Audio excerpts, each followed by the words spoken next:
পর্যন্ত তোমার বান্দা বান্দীদেরকে নিয়ে মাবুদরে বাড়ি ঘর ছেড়ে দিয়ে কোরআনের ময়দানে বসে আছে। আয় আল্লাহ, সারাদিন কষ্ট করে সে ব্যবসা বাণিজ্য কাজকর্ম অফিস আদালতে অনেকেই ব্যস্ত ছিল।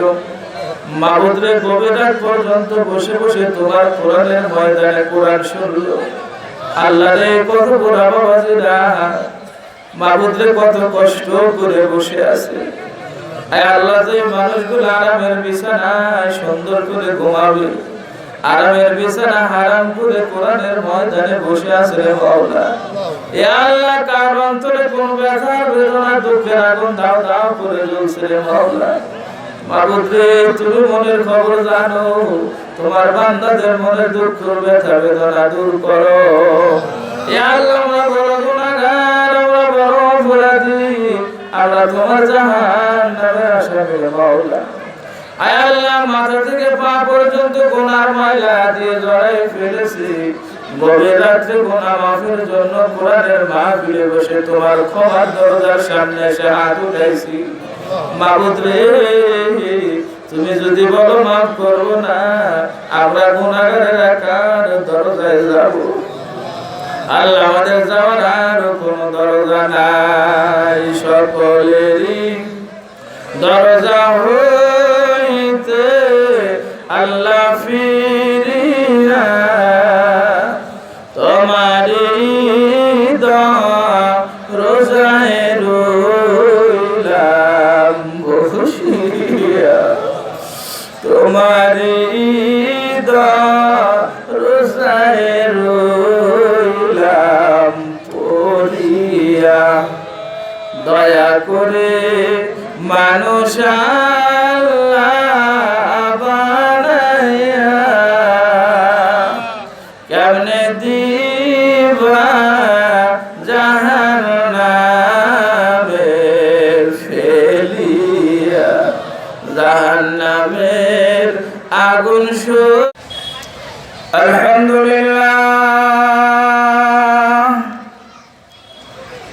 আলহামদুলিল্লাহ ওয়াকাফা ওয়া সালামুন আলা ইবাদিহিল্লাযীনা ইসতাফা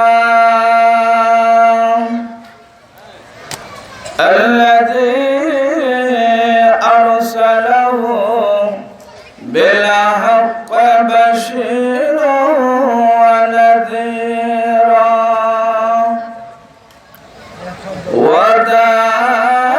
وداعيا إلى الله بإذنه وسراجا منيرا. فقد قال الله تعالى في كلامه المجيد والفرقان الحميد.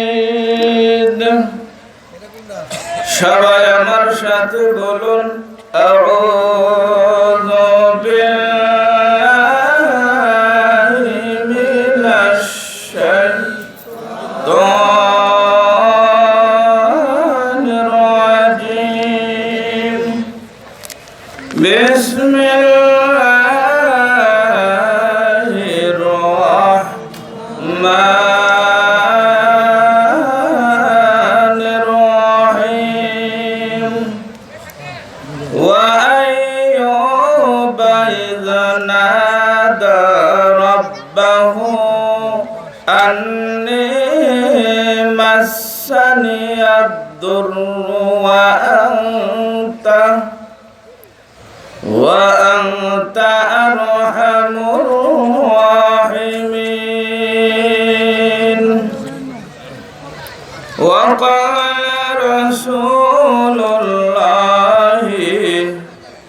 সাল্লাল্লাহু আলাইহি ওয়াসাল্লাম, আরবাউন মান উতিয়াহুন্না ফাকাদ উতিয়া খায়রুদ দুনিয়া ওয়াল আখিরাহ لسان ذاكر وقلب شاكر وبدن على البلاء صابر وزوجة لا تبغيه خونا في نفسها ولا مال صدق الله مولانا العظيم وصدق رسوله النبي الكريم إن الله وملائكته يصلون على النبي يا أيها الذين آمنوا صلوا عليه وسلموا تسليما بلغ العلا এটা ভালো সাউন্ড আছে এই পাশেটা সাউন্ড কম একটা ঠিক করে দাও সুন্দর করে ক্লিয়ার করে দাও হাসনাত সাউন্ড দিতে পারেন না আপনি হরেন বাজতে পারেন না সাউন্ড দিতে পারেন না কেন মাইকটি ভিতরে সাউন্ড দিলে কে করতেছে আপনি সুন্দর পর তো দেখেন নাই বালাগাল উলা আলিহি কাশাফাত দুজা বিজামালিহি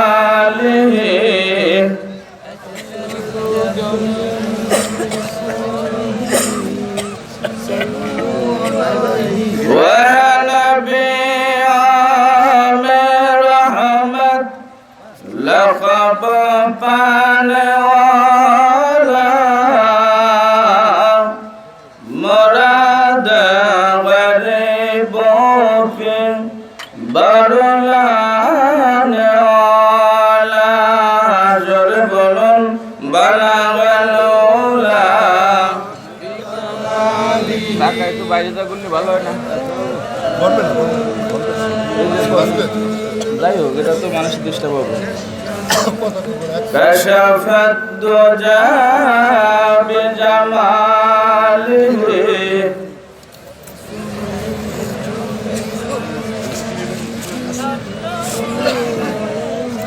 صدر هنگامه محشر مشفع صادق الدوار کشیمندش تمدتر بری در جنت المأوى بلغ العلا بكماله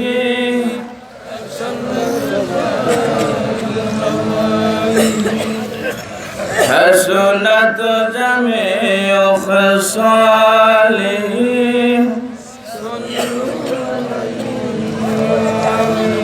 আম্মা বাদ মরহুম হযরত আল্লামা রুহুল আমিন বসিরহাটি রহমাতুল্লাহ আলাইহির স্মরণে পশ্চিম শ্রীরঙ্গল জামে মসজিদ কমিটি কর্তৃক আয়োজিত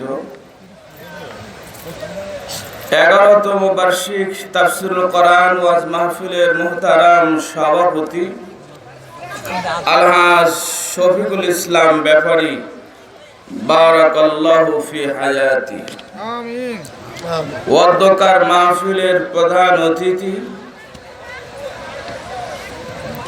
বরেণ্য রাজনীতিবিদ ফতেজঙ্গপুর ইউনিয়ন পরিষদের স্বনামধন্য চেয়ারম্যান জনাব খন্দকার আলী হোসেন সাহেব বারাকাল্লাহু ফি হায়াতি আমিন বিশেষ অতিথি জনাব মোহাম্মদ ইব্রাহিম ব্যাপারী ওয়াদকার মাহফিলের বিশেষ বক্তা বাংলাদেশের আলোড়ন সৃষ্টিকারী সুমিষ্ট ভাষী আলোচক বরেণ্য ইসলামী চিন্তাবিদ নশাসন আরআই সিনিয়র মাদ্রাসার ধন্য আরবি প্রভাষক হযরতুল আল্লামা জনাব হযরত মাওলানা আলী আকবর মিফতা সাহেব দামাত বরকাতুহু আলিয়া, মাওলানা মোহাম্মদ মুফতি নাজমুল ইসলাম সাহেব, আর আলোচনা করেছেন মাওলানা মোহাম্মদ লুৎফর রহমান সাহেব, পরিচালনায় উপস্থাপনায় জনাব এইচ এম মুজিবুর রহমান সাহেব, উপস্থিত হযরতে উলামায়ে কেরাম, দূর দূরান্ত হতে আগত কোরআনের পাগল রাসূলের আশিক আমার মহব্বতের দ্বীনি ভাইরা, পর্দার অন্তরালে সম্মানিতা মুহতারিমা মা ও বোনেরা, মহান আল্লাহ রাব্বুল আলামিনের দরবারে অসংখ্য অগণিত শুকরিয়া, যিনি আমাদেরকে ভালোবেসে মহব্বত করে আদর করে কোরআনের খাস মাহফিলে জান্নাতি সামিয়ানার নিচে দীর্ঘ সময় বসিয়ে রেখেছেন। ওই মহান রব্বুল আলামিনের দরবারে শুকরিয়া আদায় করে যত্ন করে সবাই বলুন আলহামদুলিল্লাহ। আর একটু জোরে বলুন আলহামদুলিল্লাহ।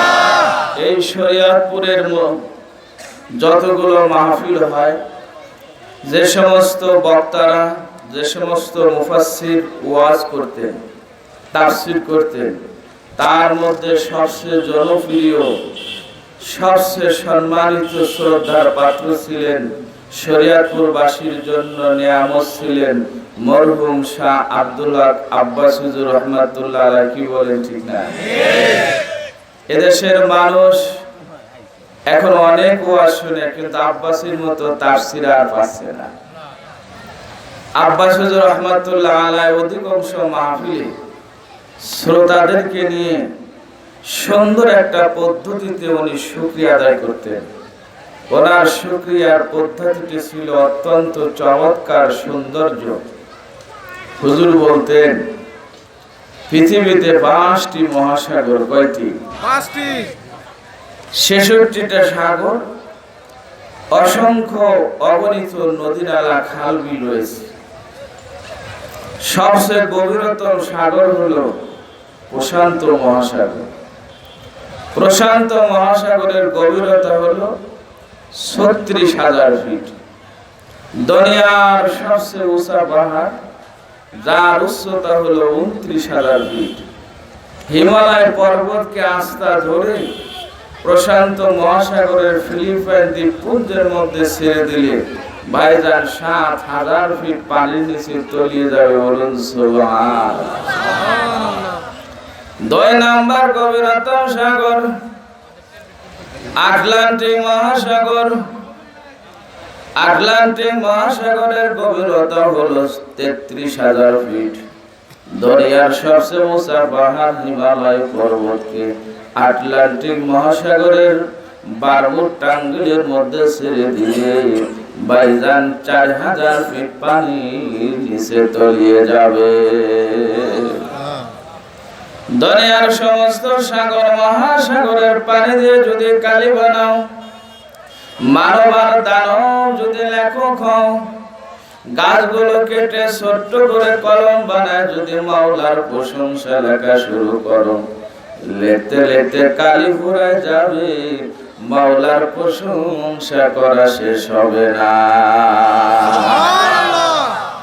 এজন্য আমরা বলি, আল্লাহ আমার আবার কামেল মুর্শিদে মুকাম্মেল পাক ভারত মহাদেশের তাফসীর জগতের উজ্জ্বল নক্ষত্র মরহুম আব্দুল হক আব্বাস হুজুর বলতেন, আল্লাহ রে, আমাদের পক্ষে যা সম্ভব না, আমরা যা পারবো না, আমাদের পক্ষে যা কুলায় না, সব কিছু মিলাইয়া ঝুলাইয়া তোমার প্রশংসা আদায় করে বলি আলহামদুলিল্লাহ। আলহামদুলিল্লাহ। কোরআনের মাহফিল বড় দামি মাহফিল, যার একটা হরফের বিনিময়ে কমসে কম আল্লাহ কয়টা নেকি দিবেন। আর আমরা আগামী বছর হায়াতে বেঁচে এই ময়দানে আমরা আল্লাহর কোরআন শুনবো, এরকম কোন শুভ সংবাদ আমাদের কারো কাছে নাই। হায়াতের ১ সেকেন্ডের বিশ্বাস নাই। আমি এই প্যান্ডেলে, এই বদরসরে, এই অঞ্চলে যখন এসেছিলাম, আমার একটা দাড়ি পেকে ছিল না, এখন কিন্তু দাড়ি পাক ধরছে। অর্থাৎ মানুষের যৌবন ধরে রাখা যায় না, আর মৃত্যুকে ঠেকানো যায় না। কথা বলে যায় না। যৌবন ধরে রাখা যায় না, মৃত্যুরে ঠেকানো কোনো প্রতিরোধ করা যায় না।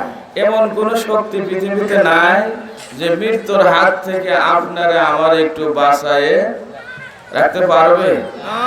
আয়নামা তাকুনু ইদরিকুমুল মাউত ওয়ালাউ কুনতুম ফি বুরুজিম মুশাইয়াদা। আল্লাহ কয় যত মজবুত প্রাচীরের মধ্যে অবস্থান করো না কেন, আমার মালাকুল মউত আজরাইল ওই জায়গায় যে তোমার সাথে দেখা করবে, বাঁচা যাবে না। তাহলে মাহফিলে আসছি চলে যাব তা নয়। এই মাহফিল থেকে একটা অনুভূতি, একটা স্পিরিট, একটা সত্যের পক্ষে থাকার একটা শক্তি নিয়ে, অনুভূতি নিয়ে আমরা বের হব ইনশাআল্লাহ। সম্মানিত আমার ভাইরা, হায়াতের কোনো গ্যারান্টি নাই। কার কোন সময় টান শুরু হয়ে যাবে আমরা কেউ জানি না। আপনার আমার হায়াতটা কি? একজন কবি কয়, হায়াতু কানফাসুন তাউদ্দ কুল্লামা মাদা নাফসুন মিনহা ইনতাকাযা জুজা। খেয়াল করেন, হায়াত হলো কয়েকটা শ্বাস প্রশ্বাস এক জায়গা করলে হয় জীবন, কয়েকটা শ্বাস প্রশ্বাস এক জায়গা করলে হয় জীবন। একটা শ্বাস বের হয়ে গেলে জীবন লম্বা হলো না, জীবনটা খাটো হচ্ছে। কথা বলেন, একটা শ্বাস বের হলে জীবন ছোট হয়ে যাইতেছে, আর শ্বাস বের হলো দ্বিতীয়বার আর যদি ব্যাক করে না ফিরে, তার নাম হলো মৌত। তার নাম কি? চলে গেছে শ্বাস, দ্বিতীয়বার ঢোকে নাই, তার নাম হলো মৌত। সুতরাং শ্বাস প্রশ্বাস নিয়ে বাহাদুরি করার কিছু নাই। বের হয়েছে, দ্বিতীয়বার না ঢুকলে আপনার আমার মাস্তানি সব শেষ। ঠিক। আমার ভাইরা, আমি একটা গ্রাম্য উদাহরণ দিলে আপনারা বুঝবেন সব জিনিসের গ্যারান্টি আছে, আমাদের জীবন যৌবনের গ্যারান্টি নাই। আমার মতো যাদের বয়স, আমরা ছোট্টবেলায় এমন কোনো বাড়ি নাই যে সোনের ঘর দেখি না। কি বলে ঠিক কিনা? এখন কি দেশে সোনের ঘর আছে? কি বলেন আছে? আর আমার মতো যাদের বয়স, আমরা ছোট্টবেলায় যত বড় ধনী হোক আর জমিদার হোক, কাঁচার ঘরটা রান্নাঘরটা সোনের ছিল। এখন সোনের ঘর নাই। একজন গরিব মানুষ সোন কিনবে, পয়সা নাই। মাঠ থেকে কয়টা পয়সা নাড়া নিয়েছে। যিনি ঘর বানায়, সোনের ঘর, খেরের ঘর, আপনারা তাদেরকে কি বলেন? হ্যাঁ, সোয়াল। আর আমাদের রাজবাড়ি আমরা বলি গরামি। এজন্য আমরা যদি গরামি বলি, আপনারা বুঝে নিয়েন হুজুর সোয়েলই করছে। কি বলে ঠিক কিনা? ও আমার মায়েরা, ও আমার বাবাজিরা, গরিব মানুষ সোয়েলকে ডাক দিয়েছে, কারণ আমি ভোলার তজিমুদ্দিনে ওয়াজ করতেছি। আমি যে ঘর আমি বলছি, দেখি আমার শ্রোতারা আমার দিক তাকায় আছে। শ্রোতারা ওয়াজ বোঝো কি না বোঝে, উস্তাদ যদি ছাত্রদের পড়ায়, ছাত্ররা বোঝো কি না বোঝে, শিক্ষক কিন্তু বোঝে। বোঝে না? আমি ঘর আমি কই বুঝি যে কেউ বোঝে না। আমি কই যিনি ঘর বানায়, একজন শ্রমিক, একজন মিস্ত্রি, কয় হুজুর আমরা হলো তার সোহেল বলি। তা আপনারাও তাই বলে। ও আমার ভাইরা, ও আমার বাবাজিরা, সোহেলকে ডাক দেয়া কয়, আমার ঘরের মধ্যে টপ টপ করে বৃষ্টি হলে পানি পড়ে, আমি ঘরে ঘুমাইতে পারি না। গরিব মানুষ, নাড়া কেনার সোন কেনার পয়সা নাই, মাঠ থেকে কয়টা নাড়া নিয়ে আসি, বাইরে আমার ঘরটা একটু উঠায় দাও। সোহেল কয়, ঘর উঠায় দেব, কয় টাকা দিবি? কয় তোর টাকা দেব 100 টাকা। কয় 300 টাকার কমে আমি কাজ করি না। কয় আমি গরিব মানুষ, তাহলে কি আমার ঘর বানাবো না? কয় এখন কাজের সিজন খুব চাপ, যখন হালকা হবে ওই সময় বানায় দেব। জোরে দাও ভাইয়া। কয় আচ্ছা, যখন কাজের চাপ কম ওই সময় বানাবো। কাজের চাপ কমছে, একদিন আসে বলতেছে আসো ঘর বানাই দিই। একেবারে চালে উঠছে আর নিচ থেকে উনি বান্ধন উঠে দেয় না, কি বলেন আপনারা?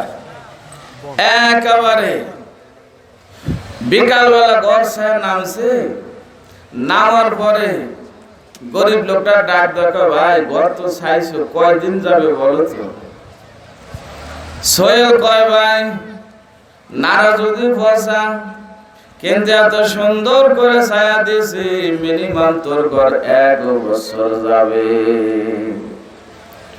ও আমার ভাইরা, ও আমার বাবা, যারা পয়সা নাড়া দিয়ে ঘর ছাওয়ার পরে 1 বছর গ্যারান্টি দেয়, আপনার আমার জীবন জৈবন হায়াতের কি 1 সেকেন্ডের কোনো গ্যারান্টি আছে? আছে? ইয়া হামসার মুসাফির হায় ওহি আখির ঠিকানা, कोई आगे रवाना है कोई पीछे रवाना, मुसाफिर हर को जमाना वतन रायाद मिदारात, चुगल बुलदार का बसबासुदो चामार रायाद मिदारात।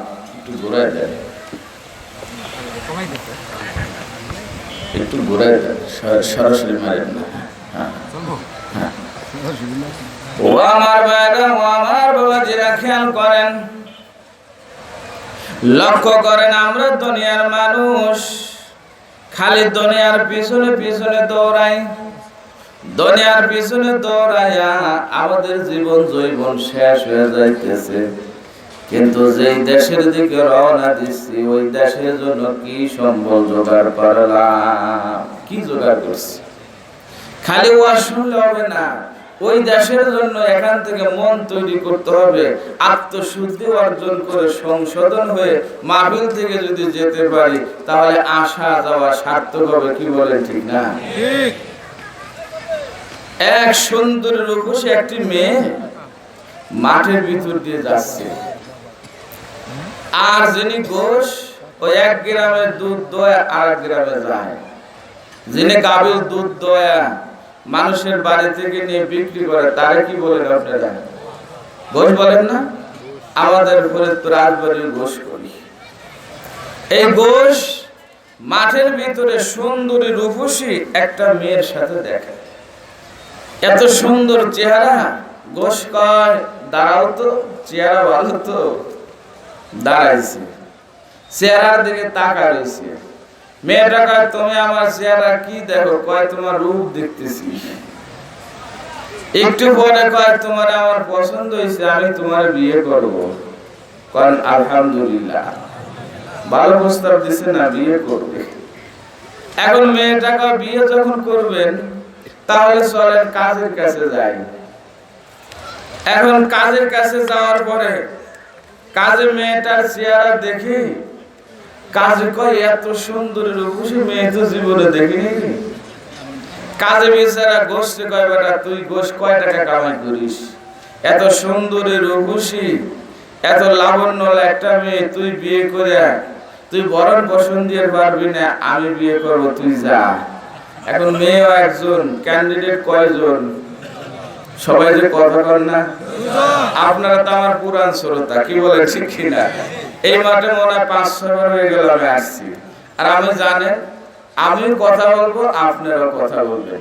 আমার কথায় আপনারা সাড়া দিলে বুঝবো যে আপনারা বুঝতেছেন, কি বলেন, ঠিক কিনা?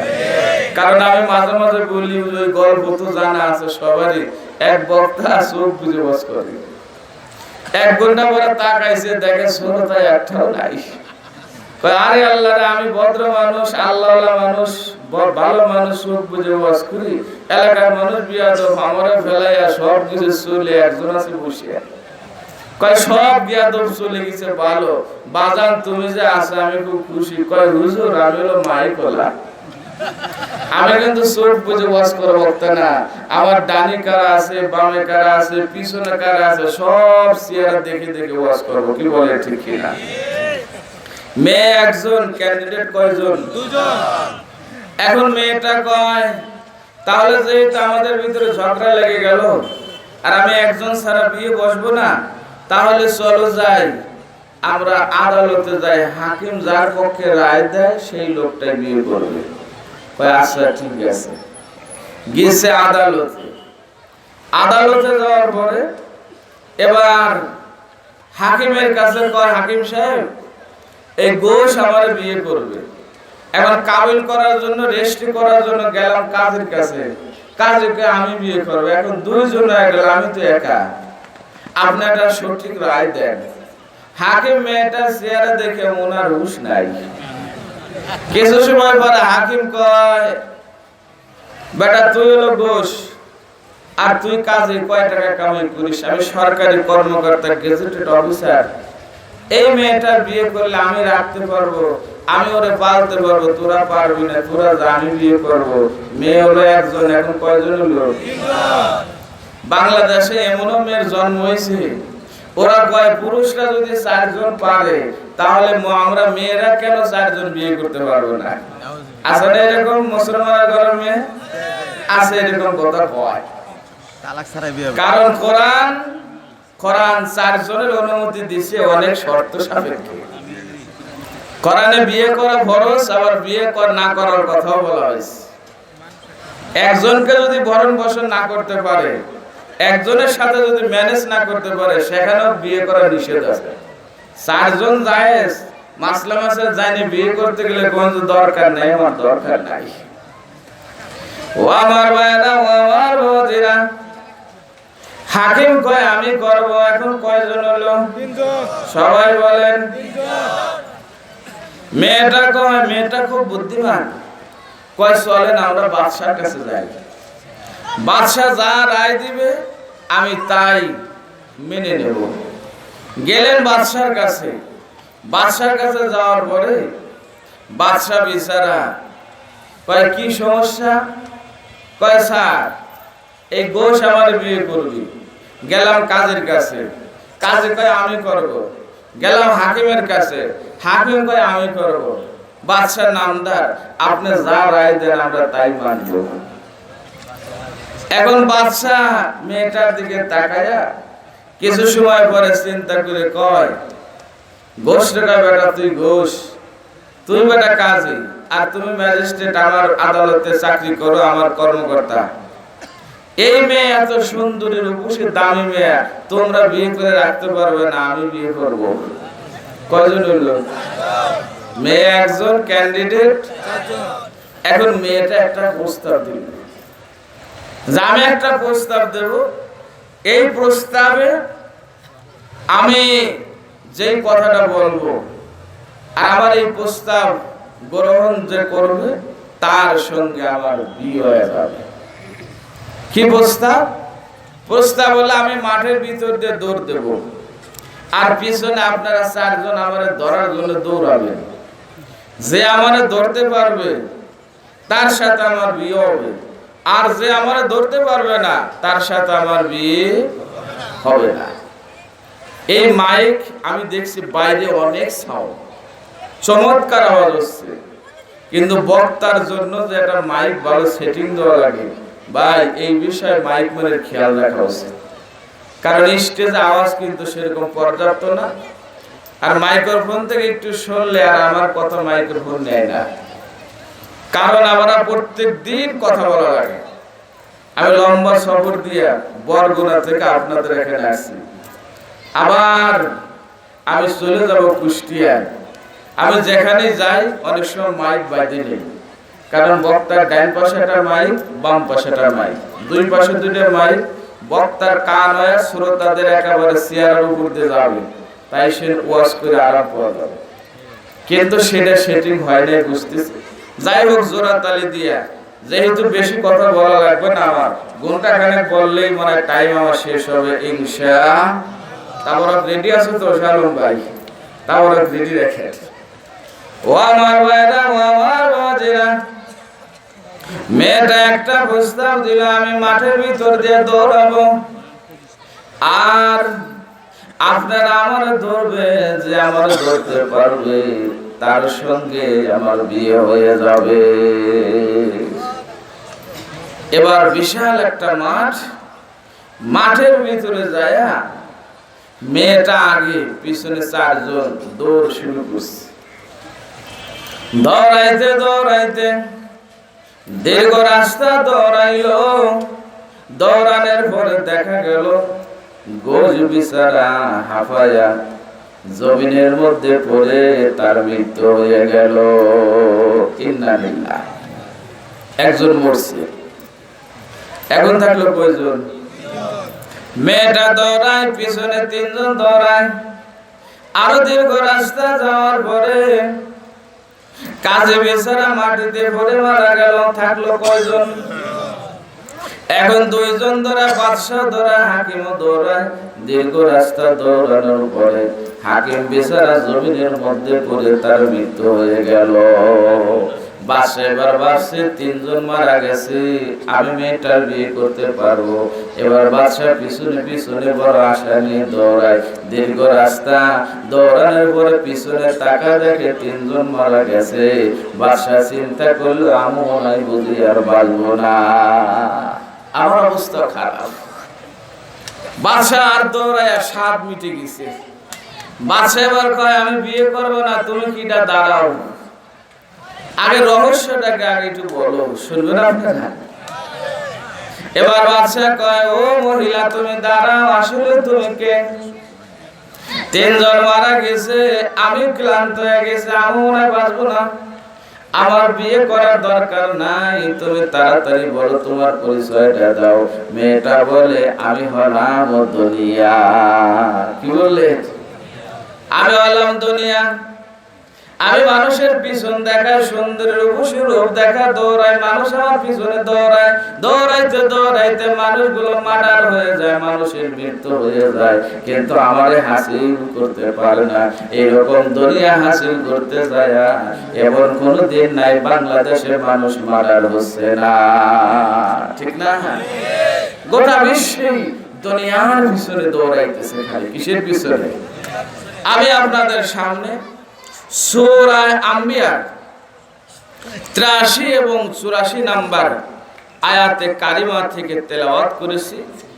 অল্প সময়ের মধ্যে সূরা আম্বিয়ার এই 2টা আয়াতের সংক্ষিপ্ত ব্যাখ্যা তাফসীর আপনাদের সামনে পেশ করব ইনশাআল্লাহ। বলেন আউযু বিল্লাহি মিনাশ শাইতানির রাজিম।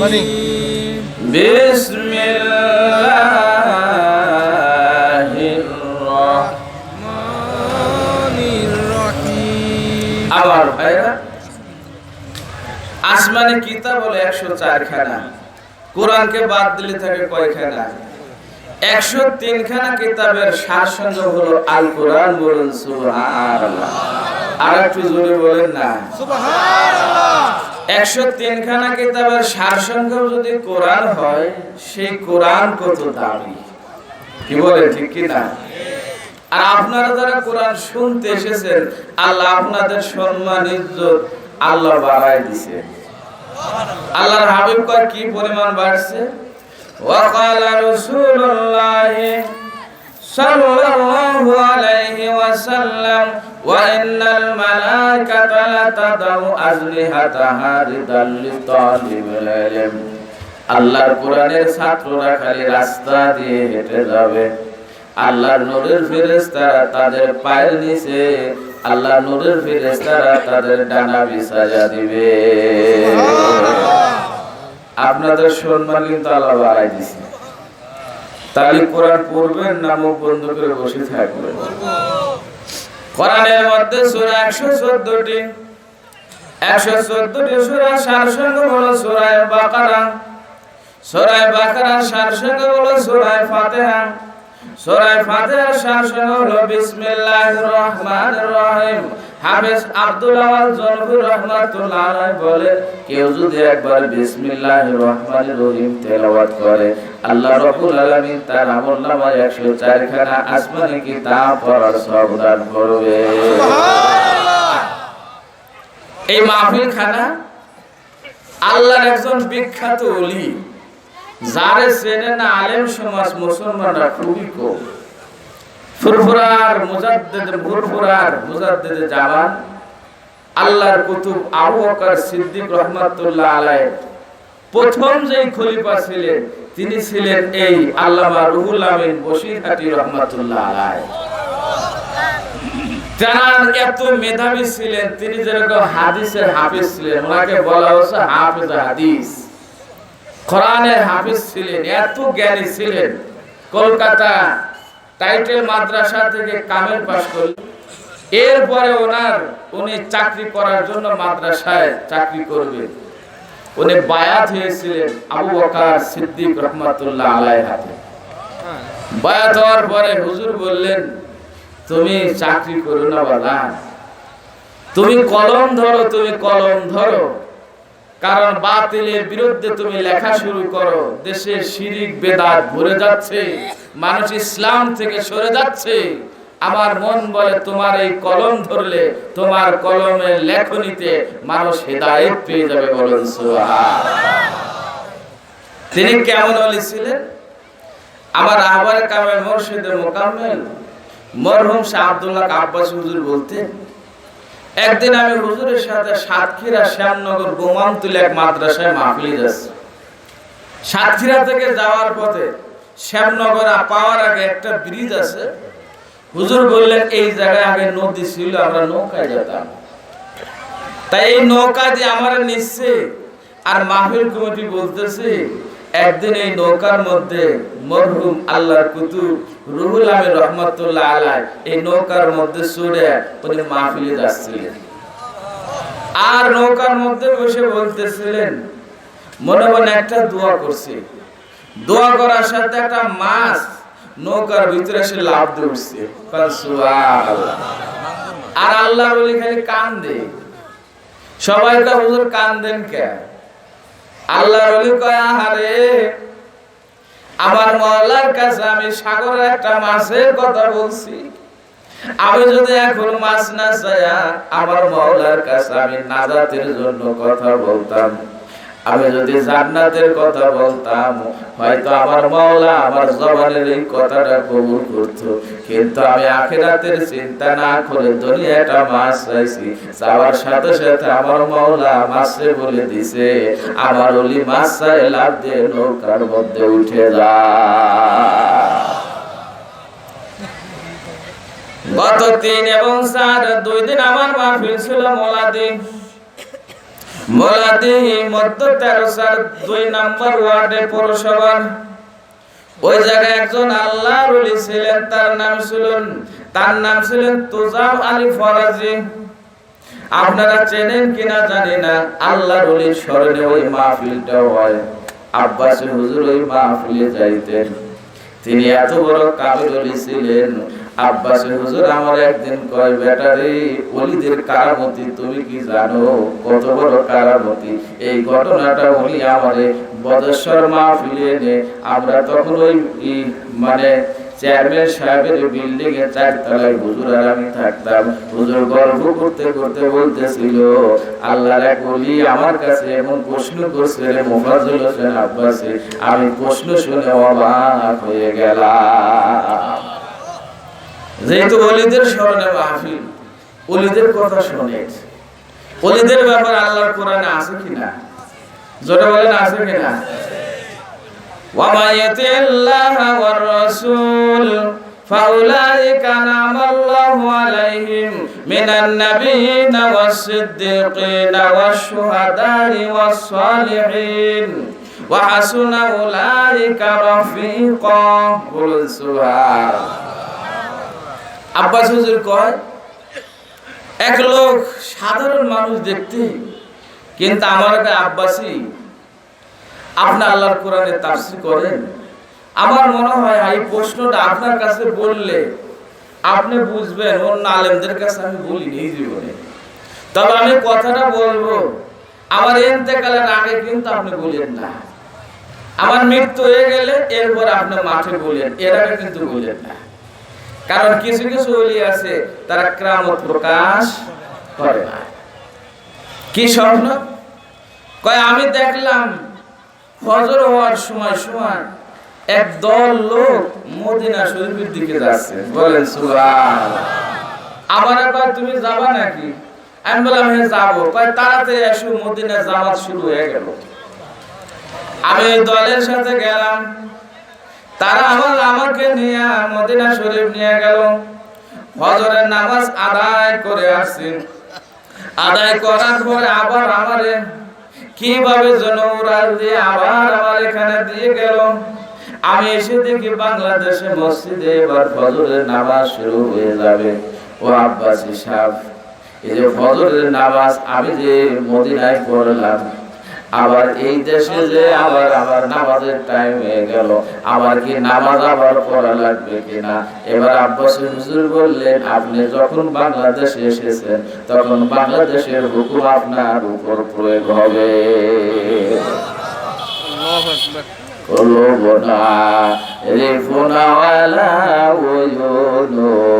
তারা মাওলা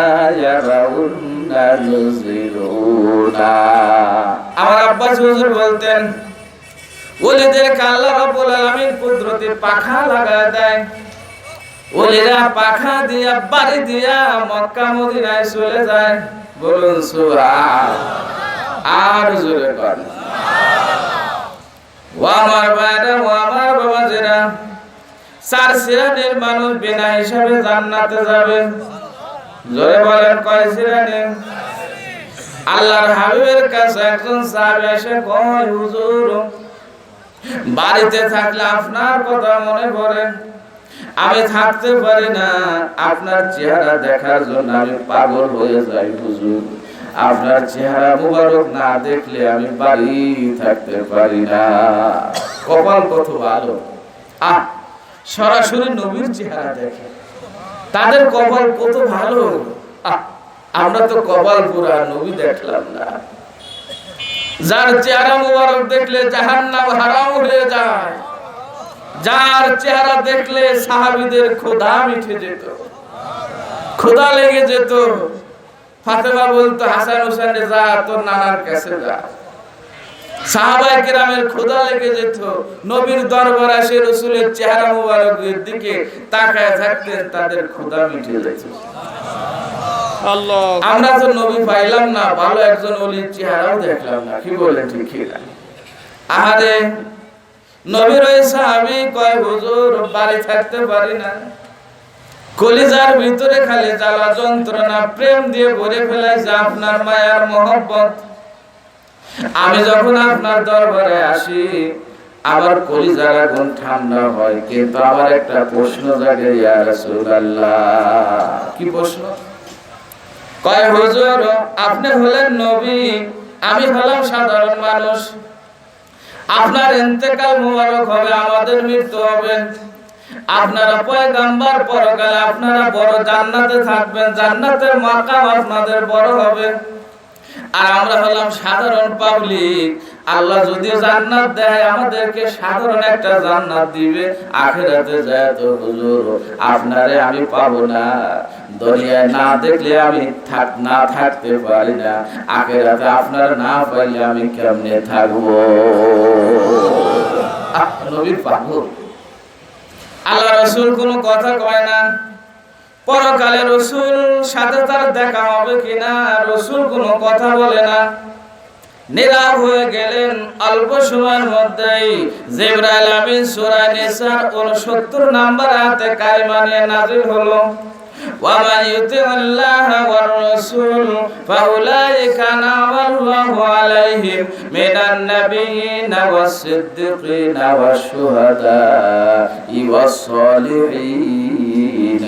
লা ইলাহা ইল্লাল্লাহ, লা ইলাহা ইল্লাল্লাহ, লা ইলাহা ইল্লাল্লাহ, লা ইলাহা ইল্লাল্লাহ, লা ইলাহা ইল্লাল্লাহ, লা ইলাহা ইল্লাল্লাহ।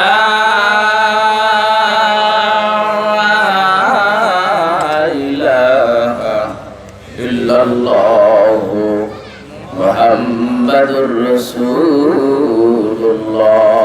সাল্লাল্লাহু কি কয় হুজুর পরকালে আপনি পয়গম্বর আপনি দেখবেন ভিআইপি জান্নাতে আমার মন চাবে আপনারা দেখতে আমি তো দেখতে পারবো না কোরআনের আয়াত নাজিল হলো রাসূল তখন ওই সাহাবীরে খুঁজতে লাগলেন খুঁজে খুঁজে বের করে নবী কয় আল মারউ মা'a মান আহাব্বা যে যাকে ভালোবাসে তার সাথে তার হাসর হবে নাসর হবে বলুন সুবহানাল্লাহ আরো জোরে বলেন সুবহানাল্লাহ এই হাদিসের ব্যাখ্যার মধ্যে আসছে নবী সাহাবীরে ডাক দিয়ে বললেন তুমি যদি আমার সাথে জান্নাতে থাকতে চাও তাহলে বেশি বেশি করে তুমি নামাজ আদায় করো কি বললেন বেশি বেশি করে তুমি আল্লাহকে সিজদা করো আল্লাহকে সিজদা করে আমাকে সহযোগিতা করো তাহলে আমি তোমাকে সাথে করে নিয়ে একই জান্নাতে থাকতে পারবো খালি তাফসীর মাহফিল দিলেই হবে নাকি নামাজও পড়া লাগবে কথা বলে ছোট্ট একটা বাচ্চা আমারে কয় হুজুর আমাদের এলাকার মানুষ বেশি নামাজ পড়ে না আমার ভাইরা আমার বাবাজিরা খালি ওয়াজ শুরু হবে না নবীর সাথে জান্নাতে যেতে হলে নামাজ পড়া লাগবে চার শ্রেণীর মানুষের সাথে যদি জান্নাতে যেতে চান তারা কারা তারা হলো নবী রাসূলদের সাথে জান্নাতে যেতে চাইলে আল্লাহ আল্লাহ রাসূলের হুকুম পুঙ্খানুপুঙ্খানু রূপে মানতে জোরে বলেন আর সিদ্দিক হলো নবীদের ফটোকপি নবীরা যেভাবে জীবন চালাইতো সিদ্দিকরা হুবহু ওইভাবে জীবন চালাইতো আর শহীদ যারা ইসলাম কায়েমের জন্য আল্লাহর জমিনে দ্বীন কায়েমের জন্য যারা জীবন দিয়েছেন এরা হলো কি শহীদ 4 নাম্বার হলো সলিহিন আল্লাহর ওলি বান্দা আল্লাহর কামেল বান্দাদের সাথে যদি জান্নাতে যেতে চান তাহলে তাদেরকে ভালোবাসতে এই মাহফিলটা এমন একজন আল্লাহর ওলির স্মরণে তিনি যে একজন আল্লাহর ওলি ছিলেন খাস ওলি ছিলেন এই ব্যাপারে কারো কোনো মতলক্ষ্য নাই আছে নাকি কোনো ইখতিলাফ নাই তার শত শত কিতাব লেখা আছে তিনি 69টা মাদ্রাসা করেছেন বলেন সুবহানাল্লাহ আর জোরে বলুন না সুবহানাল্লাহ আমার ভাইরা আমি সূরা আম্বিয়া থেকে আপনাদের আলোচনা শোনাবো ইনশাআল্লাহ তবে কোরআনের মাহফিলের একটা আদব আছে ওয়াইযা কুরিআল কোরআন ফাসতামিউ লাহু ওয়ানসিতু লাআল্লাকুম তুরহামুন আল্লাহ আমার কোরআনের মাহফিলের আদব হলো যখন কোরআন তেলাওয়াত হবে আলোচনা হবে তোমরা মনোযোগ দিয়ে শুনবা নীরবতা অবলম্বন করবা লাভ হলো আমি আল্লাহ অবশ্যই তোদের প্রতি রহমত নাযিল করব সুবহানাল্লাহ একটু জোরে বলেন না সুবহানাল্লাহ আমার ভাইরা একটা গ্রাম উদাহরণ দেই ছোট্টবেলায় আমরা অনেকেই মনে হয় গরু মাঠে রাখছি কি বলে ঠিক কি না মাঠে গরু রাখছেন কারা কারা হাত দেখি মাশাআল্লাহ অনেকেই রাখছেন আমি কৃষকের ফুল আমও রাখছি গৃহস্থ ঘরের ছেলে আমি গরু নিয়ে মাঠে যেতাম গরু ঘাস খায় বাদশালী এসে গরুর মাথার উপর বসলে গরু নাড়াচাড়াও করে না লেজ দিয়েও বাড়ি দেয় না চামড়া টানও মারে না কানও নাড়ায় না কেন নাড়ায় না জানেন গরু জানে বাদশালীকে আমারে কষ্ট দিবে না বাদশালীকে আমারে আরাম দেওয়ার জন্য আছে কারণ সুবহানাল্লাহ বাদশালী ছিলেন তো নাই আপনাদের এলাকায় শালিক আমার ভাইরা আমার বাবাজিরা আমার গরু জানে বাদশালীকে আমার কষ্ট দিবে না আরাম দিবে একেবারে করে স্টিল নাও সোজা হয়ে দাঁড়ায় থাকে নাড়াচাড়া করে না বাদশালীর মাথার উপর বসে টুক করে গরুর চোখের কোণটা থেকে আটালো গুলে খায় আবার কানের ভিতর থেকে আটালো বের করে খায় আটালো বের করে খাইলে গরুর আরাম লাগে না খারাপ লাগে কি বলেন ভালো লাগে না এই জন্য গরু নাড়াচাড়া করে না গরু জানে যদি আমি নাড়াচাড়া করি তাহলে বাদশাহী গোড়াল দিয়ে চলে যাবে আল্লাহকে আমার কোরআনের মাহফিল যখন শুরু হয় আমার রহমতের বাদশাহী কিন্তু তোমাদের মাথার উপর বসে আছে যদি নাড়াচাড়া করো, উঠা বসা করো, যদি অমনোযোগী হও, আমার রহমতের বাদশাহী কিন্তু উড়ে যাবে। আর যদি নাড়াচাড়া না করো, মনোযোগ দিয়ে বসে শোনো, আমি আল্লাহ লাআল্লাকুম তুরহামুন, অবশ্যই তোমাদের উপরে রহমত নাযিল করব। বলেন বিসমিল্লাহির রাহমানির রাহিম। ওয়া আইয়ুবা ইয নাদা রাব্বাহু আন্নী মাসসানিয়াদ দুররু ওয়া আনতা আরহামুর রাহিমিন। আল্লাহু আকবার। হযরতে আইয়ুব আলাইহিস সালাম নাম শুনছেন? উনি বড় ধনী মানুষ ছিলেন, উনি বড় আবেদ লোক ছিলেন, আল্লাহর প্রিয় বান্দা ছিলেন। সব সময় ইবাদত বন্দেগী আল্লাহর জিকিরের মধ্যে সময় কাটাইতেন। বলেন সুবহানাল্লাহ। সাধারণত যারা ধনী হয়, সম্পদের যারা মালিক হয়, এই মানুষগুলো ইবাদত করার কিন্তু সময় কম পায় না, বেশি পায়? কি বলেন? এই মানুষগুলো ইবাদত কম করে। সম্পদ তাদেরকে আল্লাহ থেকে ভুলায় রাখে, রসুল থেকে সরায় রাখে। কিন্তু হযরত আইয়ুব আলাইহিস সালাম ব্যতিক্রম। এত সম্পদ, রাজপ্রাসাদ, কোনো কিছুর অভাব নাই, কিন্তু সব সময় আল্লাহর জিকির, আল্লাহর ফিকির, আল্লাহর চিন্তা চেতনায় জীবন কাটায়। বলুন সুবহানাল্লাহ। ওনার ইবাদতের প্রশংসা আকাশে আল্লাহর ফেরেশতারা করে। ফেরেশতারা যখন প্রশংসা করে, ইবলিস শয়তানের একটু হিংসা হলো, হাই হাই রে, কারণ বান্দার প্রশংসা করুক ফেরেশতারা, বান্দা আল্লাহর প্রিয় হোক, এটাকে শয়তান চায়? জোরে বলেন চায়? ওই শয়তান মারা গেছে না জিন্দা আছে? এখনো জিন্দা আছে।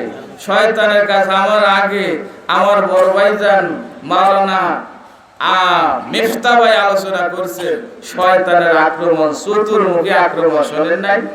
কি বলে? চতুর্মুখী আক্রমণ। শয়তান চায় না বান্দা ইবাদত করুক। বান্দা মসজিদে যাক, শয়তান চায়? বান্দা মাদ্রাসায় যাক, চায়? কোরআনের মাহফিল শুনুক, চায়? এটা চায় না, কারণ শয়তান চক্রান্তে হলো ওরে ধোঁকা দিয়ে জাহান্নামে নেওয়া লাগবে। আইয়ুব আলাইহিস সালামের প্রশংসা শুনে ইবলিস শয়তান মনে খুব ব্যথা পাইছে। আল্লাহর কাছে কয়, আল্লাহ তুমি এত সম্পদ দিছো, কোনো কিছুর অভাব নাই, এই জন্য তোমার আইয়ুব তোমার ইবাদত করে। সম্পদ যদি নিয়ে যাও তাহলে তোমার ইবাদত আর করবেন না। কর নাউজুবিল্লাহ। আর জোরে কর। আল্লাহ কয়, না রে ইবলিস, আমার আইয়ুব সম্পদ না থাকলে ইবাদত করবে। ইবলিস শয়তান কয়, আল্লাহ এটা সম্পদ নিয়েই দাও। আল্লাহ রাব্বুল আলামিন আইয়ুব রে কয়, ও আইয়ুব, তোমার সম্পদ দিয়েছে, শান্তি দিয়েছে, সুখ দিয়েছে, যদি এইগুলো নিয়ে যায়, যদি বিপদে পড়ো, মুসিবতে পড়ো, তুমি কি আমার ইবাদত বন্দেগী করবা?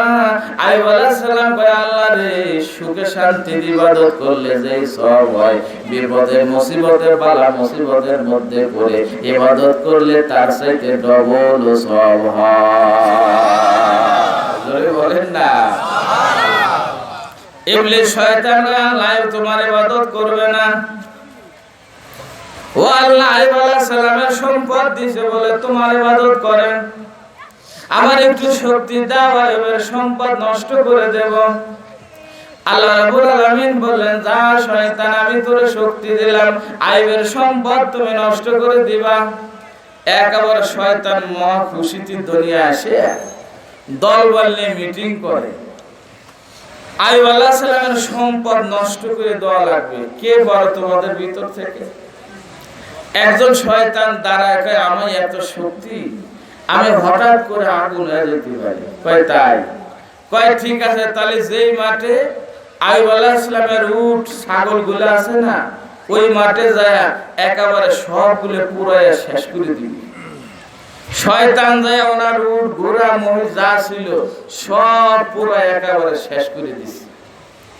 তারপরে শয়তান মানুষের সুরাত ধরে, ভালো মানুষের কণ্ঠ নিয়ে আইয়ুব আলাইহিস সালামের সামনে এসে কয়, ও আল্লাহর পয়গম্বর আইয়ুব, তোমার মাঠে রাখাল গরু ছাগল বেড়া হয়ে যা ছিল হঠাৎ করে আগুন এসে পুরাই ফেলছে, আর মানুষ সমালোচনা করতেছে উনি কার ইবাদত করে, আল্লাহর ইবাদত যদি করবে তাহলে ওনার সম্পদ এইভাবে পুড়ে গেল।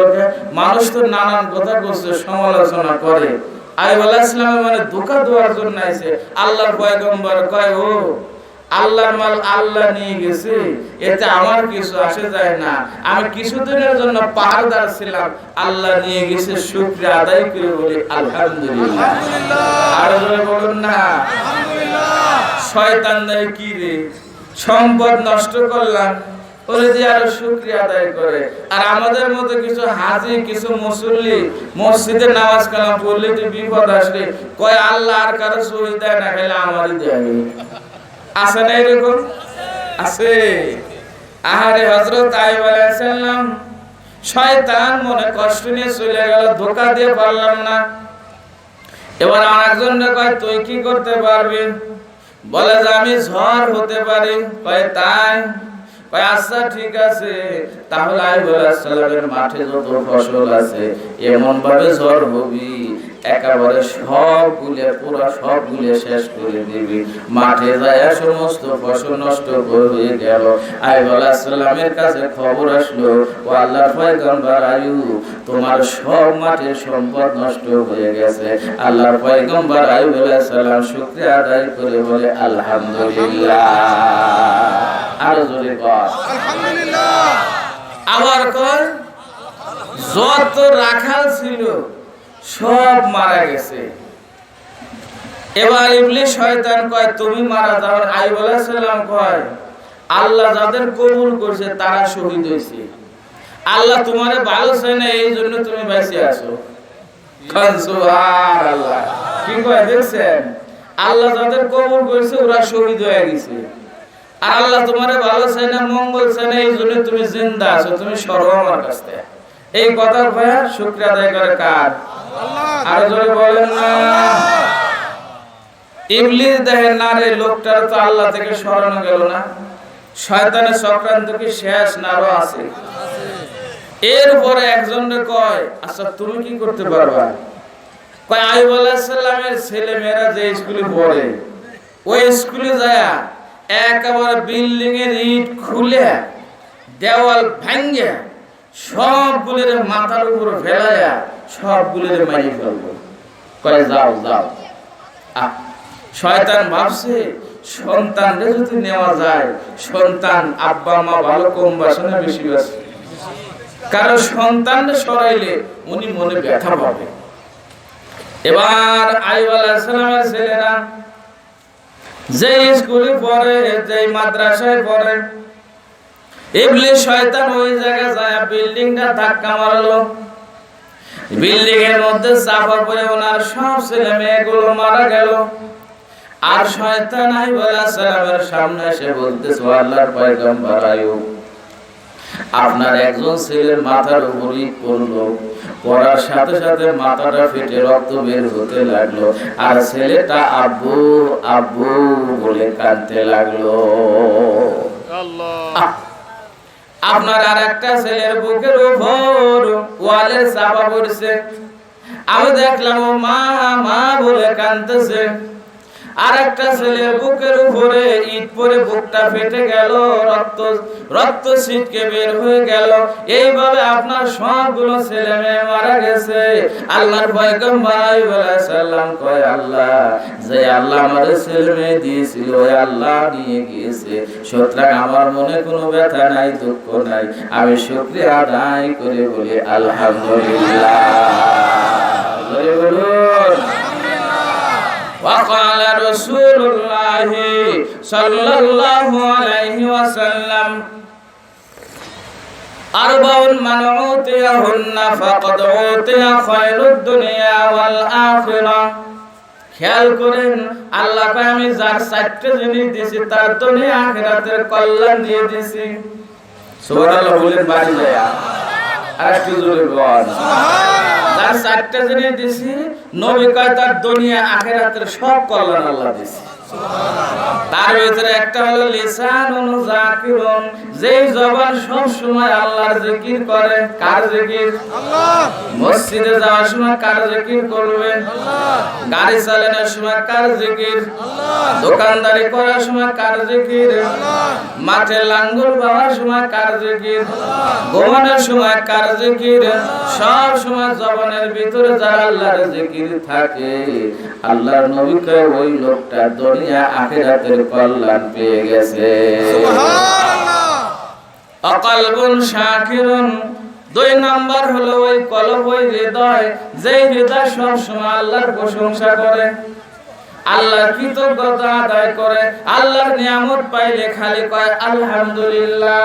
কি কয়? আলহামদুলিল্লাহ। যাই হোক, খাওয়া দাওয়ার পরে কি বলে? আলহামদুলিল্লাহ। একজন গরিব মানুষ ভালো খাবার জুটাইতে পারে নাই, আর আমরা কিছু মানুষ আছে ভালো খাবার খাইতে খাইতে আর খাইতে মনে না। আমি বের হয়েছি 3 তারিখে, আর জানেন হুজুররা মাহফিলে গেলে মানুষ কত ভক্তি শ্রদ্ধা করে খাওয়ায়, খাইতে খাইতে আর খাইতে মনে চাচ্ছে না। আমি খাচ্ছি আর বলতেছি, ওই হাসান ভাই ভাই, আমি যদি বলি ভাই একটু আলু ভর্তা দেন, এই বাড়ি আমার দিবেন না, বলে এইগুলিকার মানুষ খায়, কিন্তু আমি তো ভালো খাইতে খাইতে আর খাইতে মনে চাই না। কিন্তু আমরা যেটা চাবো ওইটা পাবলিক দিবে না। আজ রাত্রে যদি আল্লাহ বাড়ি নেয়, কালকে হয়তো বিবির কাছে বলবো আলু ভর্তা করে কয়টা ভাত খাবো। কিছু মানুষ আছে ভালো খাবার খাইতে খাইতে আর খাইতে মনে চায় না, আর কিছু মানুষ আছে খারাপ খাবার খাওয়ার পরেও আল্লাহরে বলে একেবারে পেঁয়াজ মরিচ দিয়া ভাত খায়া তারপরে শুকরিয়া আদায় কার করে? আল্লাহ। বলেন না আল্লাহ। আল্লাহর নিয়ামত পাওয়ার পরে যেই লোকটা আল্লাহর প্রিয়, ওই লোকটা শুকরিয়া আদায় করে কয় আলহামদুলিল্লাহ। 3 নাম্বার হলো বাদনুন আলাল বালাই সবির, অসুস্থ হয়েছে, ক্লান্ত হয়েছে, রোগে আক্রান্ত হয়েছে, এই অবস্থায় সবর করে, ধৈর্য ধরে, আল্লাহ তারে পছন্দ করে। আর আমাদের দেশের মানুষের স্বভাব হলো, একজন ইমানদার মুত্তাকি পরেজগার নামাজের লোক অসুস্থ হয়ে 2 দিন ঘরে ফিরে আসে, অথবা 1 মাস ঘরে ফিরে আসে, এলাকার মানুষকে উনি যদি ভালোই হবে তাহলে উনি ঘরে ফিরে ভুগতেছে কেন? আসলে এরকম কথা বলে না? কি বলেন? বলে না? এটা কোরআন সুন্নাহ বিরোধী কথা। আল্লাহ যারে ভালোবাসে তার রোগ বিধি দিয়া গুনাহ মাফ করাইয়া পরিষ্কার করে স্বচ্ছ করে আল্লাহ রাব্বুল আলামিন তাকে দুনিয়া থেকে নেয়। আর হঠাৎ মৃত্যু হয়ে গেল মনে হলো খুব ভালো, না, ওর ভিতরে খারাপ থাকতে কি বলেন পারে না? পারে। সুতরাং একজন মানুষ অসুস্থ পড়ে থাকলে সমালোচনা করেন না। একজন মানুষ কষ্টে আছে, অসুস্থ আছে মানে কি? কষ্টে আছে। তাহলে কষ্ট থাকার পরে যদি আপনার সমালোচনার কথা তার কানে যায়, অসুস্থ অবস্থায় জানা কষ্ট, আপনার এই সমালোচনা তার কানে গেলে তার হৃদয় এর চেয়ে বেশি কষ্ট পাবে। কথা ঠিক কি না? আর অসুস্থ মানুষ যদি মনে ব্যথা পায়, ওই ব্যথা জমিনে থাকে না। অসুস্থ মানুষের দোয়া কিন্তু আল্লাহ কবুল করে। তা কি জানেন? কার দোয়া কবুল করে? অসুস্থ মানুষের দোয়া আল্লাহ কবুল করে। সুতরাং এই সমস্ত কথা বলে বালা মুসিবত নিজের উপরে চাপায় নেন না। ও আমার ভাইরা, ও আমার বাবাজিরা, ইবলিস শয়তান আইয়ুব আলাইহিস সালামের ধোঁকা দিতে পারে না। সব সময় কার জিকির করেন, সব সময় কার বন্দেগী করেন, সবাই তো করেন না। শয়তান তার বিভ্রান্তি করতে চায়, পারে না। এবার ইবলিস শয়তান চলে গেলেন আল্লাহর কাছে, মাওলা রে, তোমার আইয়ুবের সম্পদ নিয়ে গেলাম, ছেলে মেয়ে সব মারে ফেললাম, এরপরে তোমারে বলাইতে পারলাম না। তবে আমি জানি তোমার আইয়ুবের শরীর বলো, স্বাস্থ্য বলো, এই জন্য তোমার ইবাদত করে। শরীরে যদি রোগ দিয়ে দাও আর তোমার ইবাদত করবে না। দেখছেন? ইবলিস কয়, যা, ক্ষমতা দিলাম শরীরের উপরে, মাথা থেকে পা পর্যন্ত ক্ষমতা তোরে দিলাম, তবে 2 জায়গা আমার দায়িত্বে রাখলাম। বলেন সুবহানাল্লাহ। দুই জায়গাতে পাওয়ার খাটাইতে পারবি না। আইয়ুব আলাইহিস সালামের মন আর তার কলিজা এটা আমার কাছে রাখলাম, আর বাকি সমস্ত তোর দায়িত্ব দিলাম। বলেন সুবহানাল্লাহ। আর জোরে বলেন না। তার জিবার তার কলম এই দুই জায়গা আমার আন্ডারে রেখে দিলাম। আমার কথা শুনবার বাকি শরীর তোর কথা শুনবে।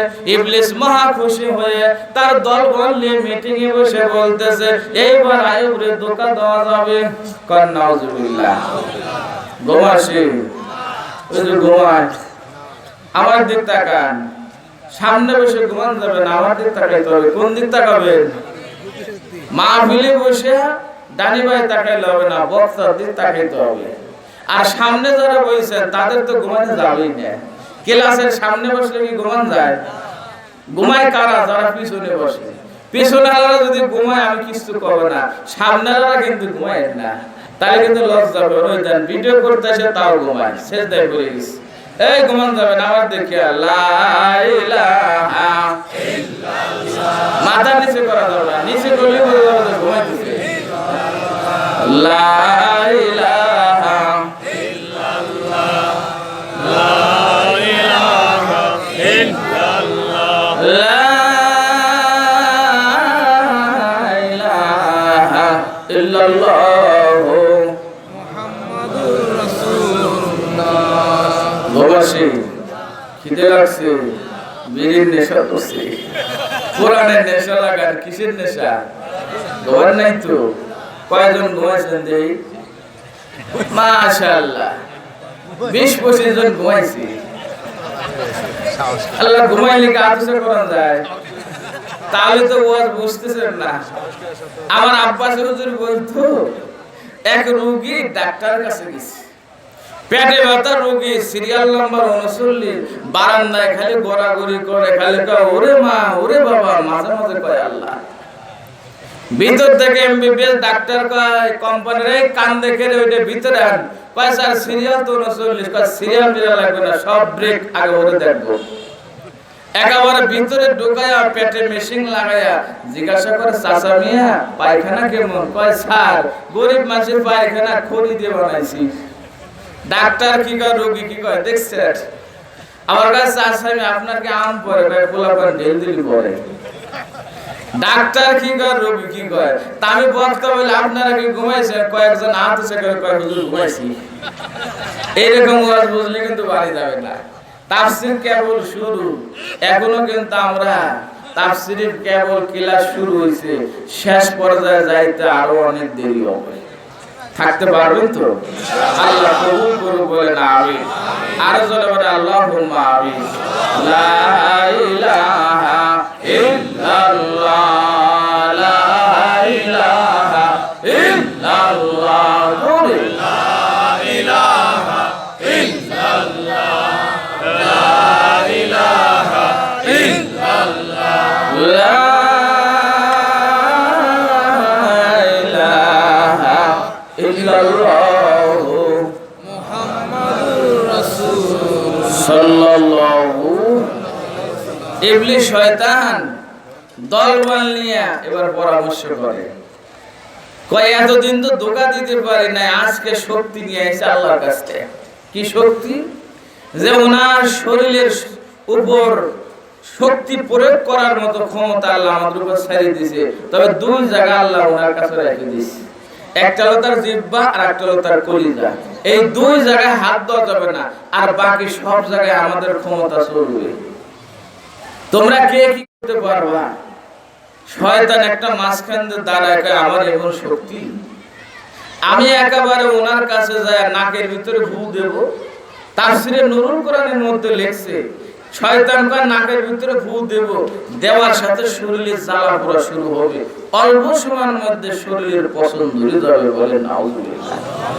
কাজটা তোমার ডিউটি দেওয়া হলে তুমি যাও তো।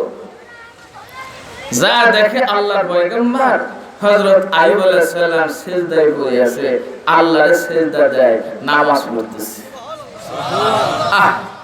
শয়তান যায় নাকের ভিতরে ফু দিছে, দেওয়ার সাথে সাথে শরীরে আগুনের মতো জ্বালা পোড়া শুরু হয়েছে, অল্প সময়ের মধ্যে বড় বড় ফোড়া হলো, ফোড়া হয়ে শরীরের পচন ধরা শুরু হয়েছে। সারাটা শরীর পচে গেল, দুর্গন্ধ হয়ে গেল, শরীর খাইতে লাগলো। তাফসীরের মধ্যে লেখছে হাতের আঙ্গুলগুলো খসে পড়ে গেল। এরপরে কিভাবে শরীর খাইবে? একটা খড়ি এখন সিরিয়ে শরীর খাইতে লাগলো।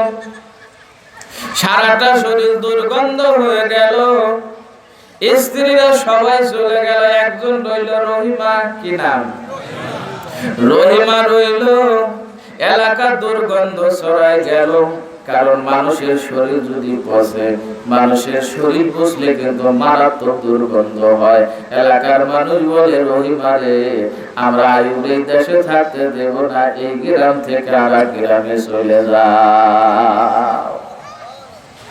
আইয়ুব আলাইহিস সালাম সুঠাম দেহের অধিকারী, শরীরটা পচে গলে একেবারে ছোট্ট হয়ে গেল, কিন্তু সব সময় জবানে কার জিকির করে? আল্লাহ। আর একটু জোরে কোন আল্লাহ। আল্লাহর জিকির করে, আল্লাহরে ভুলে না। শয়তান দেখে এত মুসিবতে ফেলাইলাম, এরপর আবার আল্লাহরে ভুলে না, খালি আল্লাহর জিকির করে। এলাকার মানুষ বলে আইয়ুবরে নিয়ে চলে যাও। তাফসীরের মধ্যে লেখা, আমি সংক্ষেপে বলি। আইয়ুব আলাইহিস সালাম এলাকা থেকে তাড়াই দিল। বিবি রহিমা চাটের মধ্যে আইয়ুব আলাইহিস সালামকে পেছায়া কান্দে করে নিয়ে এই গ্রাম থেকে আরেক গ্রামে গেল। ওই গ্রামে যাওয়ার সাথে সাথে ওই গ্রামের মানুষ কয়, আমাদের গ্রামে থাকতে দেব না। যেই গ্রামে যাই খালি কয় থাকতে দেব না। এইভাবে এক এক করে তাফসীরের মধ্যে লেখে 7টা গ্রামে গেল। 7 গ্রামের মানুষ খালি কয়, চলে যাও, চলে যাও, থাকা যাবে না। বিবি রহিমা সর্বশেষ মাঠের ভিতরে জঙ্গলের কিনারে কোনো মতো খড়কুটি দিয়ে একটা ঘর বানায়া ওই জায়গায় আল্লাহর পয়গম্বরের নিয়ে থাকতে লাগলো। সব শেষ, আল্লাহরে ভুলে নাই, আল্লাহর জিকির করে। কলিজার ভিতরে মাওলার প্রশংসা। আর বিবি রহিমা দেখেন কত ভদ্র মহিলা, স্বামীর কত পাগল। আল্লাহর হাবিব বলেন, আল মারআতু ইযা সাল্লাত খামসাহা ওয়া শারাত সাওমাহা ওয়া আসানাত ফারজাহা ওয়া আতাত বালাহা ফাতাদখুলু মিন আই আবওয়াবিল জান্নাতি শাআত। মহিলারা যদি 4টা কাজ করে, আল্লাহ জান্নাতের 8টা দরজা খুলে রেখে দিয়েছে। আল্লাহ কয় 8টা জান্নাতের দরজা খুলে দিয়া আমি বলবো, আল্লাহ আমার বান্দিরে, তোমার যেই জান্নাতটা পছন্দ হয় ওই জান্নাতের মধ্যে তুমি ঢুকে যাও। মহিলাদের আমল বেশি করা লাগে না, মাত্র 4টি কাজ করবে। কয়টা কাজ? 4টা। 1 নাম্বার 5 ওয়াক্ত নামাজ। আমি জানি মাহফিলে বর্তমান পুরুষদের চাইতে মহিলারাই বেশি হয়। কি বলে, ঠিক কি না? মাহফিলে সব জায়গায় মহিলারা বেশি, বাজারে মহিলারা বেশি। কি বলে? আবার মিছিলের আগেও কারা? মা বোনেরা সব জায়গায় আগে আছে, দোয়া করেন আগেই থাক। আসে এবার আল্লাহ নবী কয় 5 ওয়াক্ত নামাজ, রমজানের রোজা, আর স্বামীর খেদমত, জনাঙ্গর হেফাজত করবে। এই মহিলা আল্লাহর 8টা জান্নাতে যে কোনো দরজা দিয়ে জান্নাতে যাইতে পারবে। একটা আছে কার খেদমত? স্বামীর খেদমত। স্বামীর কথা মতো চলবে, স্বামীর কথা মতো চলবে, স্বামীর বাধ্য হয়ে চলবে। তবে হাদিসে বলে এটাও আছে, পুরুষের ভালো না মন্দ এই সার্টিফিকেট দেবে কি? জোরে বলেন, স্ত্রী। শরীরে যদি জ্বর আসে, জ্বর মাপার যন্ত্র কি? মেশিন নামটা কি? ঘুমাইছেন কথা কন আছে? থার্মোমিটার। দুধ মাপার যন্ত্র ল্যাক্টোমিটার। বাতাস মাপার মেশিন হলো ব্যারোমিটার। আর পুরুষদের চরিত্র মাপার যন্ত্র হলো তার ঘরের স্ত্রী। কথা ঠিক কি না? চরিত্র কয় নাম্বার, ভালো না মন্দ, কে ভালো জানে? আমার রাসূল স্ত্রীদের কাছে ভালো ছিলেন। কি বলে, ঠিক কি না? এজন্য নবীর স্ত্রীগণ আল্লাহ রাসূলের কত প্রশংসা করছে। মা আয়েশা সিদ্দিকা কয়লা না শামসুন ওয়ালিল আফাকে শামসিন লানা শামসুন ওয়ালিল আফাকে শামসিন ওয়া শামসি ইয়াফুজালু শামসিস সাবাই ফাইন্না শামসা তাতলাউ বাদা ফাজরিন ওয়া শামসি তাতলাউ বাদাল ইশাই। মাশা কয় আকাশে সূর্য আছে, আমাদের ঘরেও একটা সূর্য আছে। ওই সূর্যকে মুহাম্মদ রাসূলুল্লাহ সাল্লাল্লাহু আলাইহি ওয়াসাল্লাম। আকাশের সূর্য সকালে ওঠে সন্ধ্যায় ডোবে, আর আমাদের সূর্যটা আকাশের সূর্য চেয়ে দামি। যারা বলেন না এটা স্বামীর প্রশংসা করতেছে না, কয় আমাদের সূর্যটা আকাশের সূর্য চেয়ে দামি, তবে সূর্যটা দুনিয়ার সূর্য সকালে ওঠে সন্ধ্যায় ডোবে, আর আমাদের সূর্য ঈশার নামাজের পরে আমাদের ঘরের ভিতরে উদয় হয়। আর কি জোরে কয়।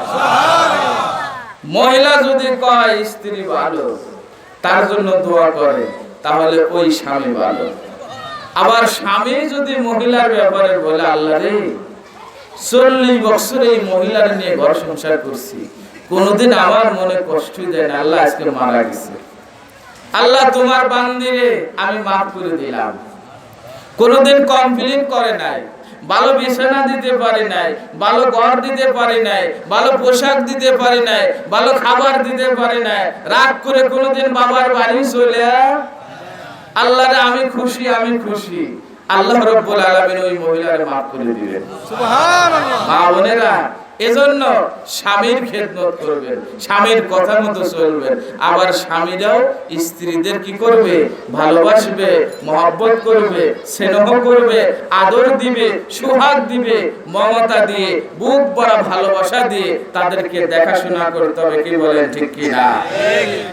নাকি খালি দারোগার মতো পিটাবেন? ইসলামে মারার যায় এরকম কোন সুযোগ দেয় আছে নাকি? আমাদের দেশে এমন হয়, ওরে বাবারে বউ মারা মারে। আপনাদের এলাকায় মারে না? যা মার শুরু করে একেবারে গ্রামের মানুষ সবাই বুঝতেছে এখন শুরু করেছে সলিমদ্দি বউ মারা। আছে না এরকম? খবরদার, এরকম আচরণ করেন না। এটা আমার রাসূলের সুন্নাত না, এটা সুন্নাত বিরোধী। আল্লাহর নবী বলছেন মহিলারা মহিলার থেকে সাবধান থাকে, খবরদার সাবধান, ইত্তাকুন নাস, মহিলাদের ব্যাপারে সাবধান, খুব সাবধানে থাকো। আল্লাহ তাদেরকে বাঁকা হাত দিয়ে বানাইছে, যদি সোজা করতে যাও তাহলে ভেঙে যাবে। ওই বাঁকা নিয়ে তোমার ঘর সংসার করা লাগবে। কি বলেন, বাঁকা নিয়ে রাজি আছেন তো? আর যদি রাগারাগি করেন, আপনার মেধা দিয়ে, বুদ্ধি দিয়ে, কৌশল দিয়ে, ভালোবাসা দিয়ে যদি ম্যানেজ না করতে পারেন, ওইবার জীবনেও শান্তি হবে না। কথা কি বলে, শান্তি হবে? এক মহিলার বিয়ে হয়েছে মাত্র 9টা। কয়টা? চেহারা ভালো, সুন্দরী, লাল টুকটুকি, একেবারে রূপসী, হেভি চেহারা, টল ফিগার, কিন্তু মহিলার স্বভাব ভালো না। মানুষ কিসি? চেহারায় মানুষ না স্বভাবে মানুষ? কথা বলেন। একটা কুকুর তার বাচ্চা দেয়, বাচ্চা কুকুরই হয়। একটা গরু বাচ্চা দিলে পেট থেকে কি হয়? জোরে বলেন। একটা ছাগল বাচ্চা দিলে কি হয়? ছাগলই হয়। আর একজন মানুষ মায়ের পেট থেকে দরিয়ায় আসে, তারে মানুষ হতে হয়, মনুষ্যত্ব অর্জন করা লাগে, সৎ স্বভাবগুলো তাকে কি করা লাগে? অর্জন করে তারপরে মানুষ হওয়া লাগে। স্বভাব যদি ভালো না হয়, চরিত্র যদি খারাপ হয়, সিটার হয়, বাটপার হয়, সুদখোর হয়, ঘুষখোর হয়, নেশাখোর হয়, এলাকার মেয়েদেরকে ইফটিজিং করে, এলাকার মানুষ কষ্ট থাকে, অনেকেই দুঃখ করে কয় আরে ওই বাড়ি একটা মানুষ না, একটা জানোয়ার হয়েছে। কি বলেন, বলে না? অনেক টাকা পয়সা আছে, মানুষকে মানুষ না, ওই বাড়ি একটা কুকুরের জন্মেছে। আর গরিবের বাড়ি ছেলেটা ভালো, আরে গবরে পদ্ম ফুল, মানুষ গরিব লোক গরিব হলে কি হবে? এই ঘরে আল্লাহ একটা মানুষ দিছে। কিসের কারণে? স্বভাবের কারণে। কি বলে, ঠিক কিনা? বিয়ে হয়েছে কয়টা শুনবেন আপনারা? মসনবীর মধ্যে লেখছে 9টা বিয়ে হয়েছে। একেবারে যেই যুবক দেখে চেহারা দিকে পাগল হয়ে যায়, বাড়িতে নেয়, নেওয়ার পরে দেখে স্বভাব ভালো না, খালি যা সেরে কয় আমি তোমার ভাত রান্না করব, তোমার আব্বার মাঠটা পারবো না। এরকম মহিলা তো আর শরীয়তপুর নাই, কি বলে আছে? একেবারে যায় কয় তোমার ভাত রাখবো, তোমার ভাই তোমার ছোট ভাই বোন আমি দেখতে পারবো না। ওইবারে শান্তি হবে না অশান্তি হবে? ছেলেটা চিন্তা করে, হারে আমার মা আমার আব্বা এত কষ্ট করে আমার মানুষ করছে, আহারে আব্বা নতুন পোশাক নেয় নাই, আমি বিশ্ববিদ্যালয়ে পড়ালেখা করছি, আব্বা মাথায় গামছা বেঁধে মাঠে কাজ করছি, আরে কত কষ্ট করছে, এখন আব্বারে বাড়িতে তাড়াই দেব? আর মার কথা তো বলাই যাবে না, বাড়িতে বাড়ির সময় মা কত কাঁদছে। ভাইরে, যার মা নাই সেই বোঝে মায়ের ব্যথার বেদনা। মাদ্রাসা থেকে যখন বাড়ি যেতাম, মায়ের মনে কত খুশি আর কত আনন্দ। যেদিন বাড়ি থেকে আসবো, মা রান্না করে আর খালি কান্দে। আমি বলি, মা তুমি কান্দো কেন? কয় বাজার এই যে যাবা, এই যে চোখের পানি বের হওয়া সে শুরু হইলো, তুই না আসা পর্যন্ত আর আমার চোখের পানি শুকাবে না। এই হলো মা। বাড়ি থেকে যখন বের হতাম, মা পিছনে পিছনে আসতো, দেখতাম চোখ থেকে টপ টপ করে পানি পড়তো, যত দূর দেখা যায় তত দূর তাকায় থাকতো। কিন্তু এখন মা নাই, আমার মা বিদায় নিয়ে চলে গেছে। বাড়িতে গেলে তো আর কেউ বাজান বলে ডাক দেয় না, খাবার দিয়ে পাশে বসে থাকে না, বাড়ি থেকে বের হলে কেউ আর পিছনে পিছনে আসে না, ঠিক না? আরে এই মারে ভাত দেবে না, সে বাবারে ভাত দেবে না, এমন ছেলে বাংলাদেশে পয়দা বেশি হচ্ছে, কি বলেন ঠিক কিনা?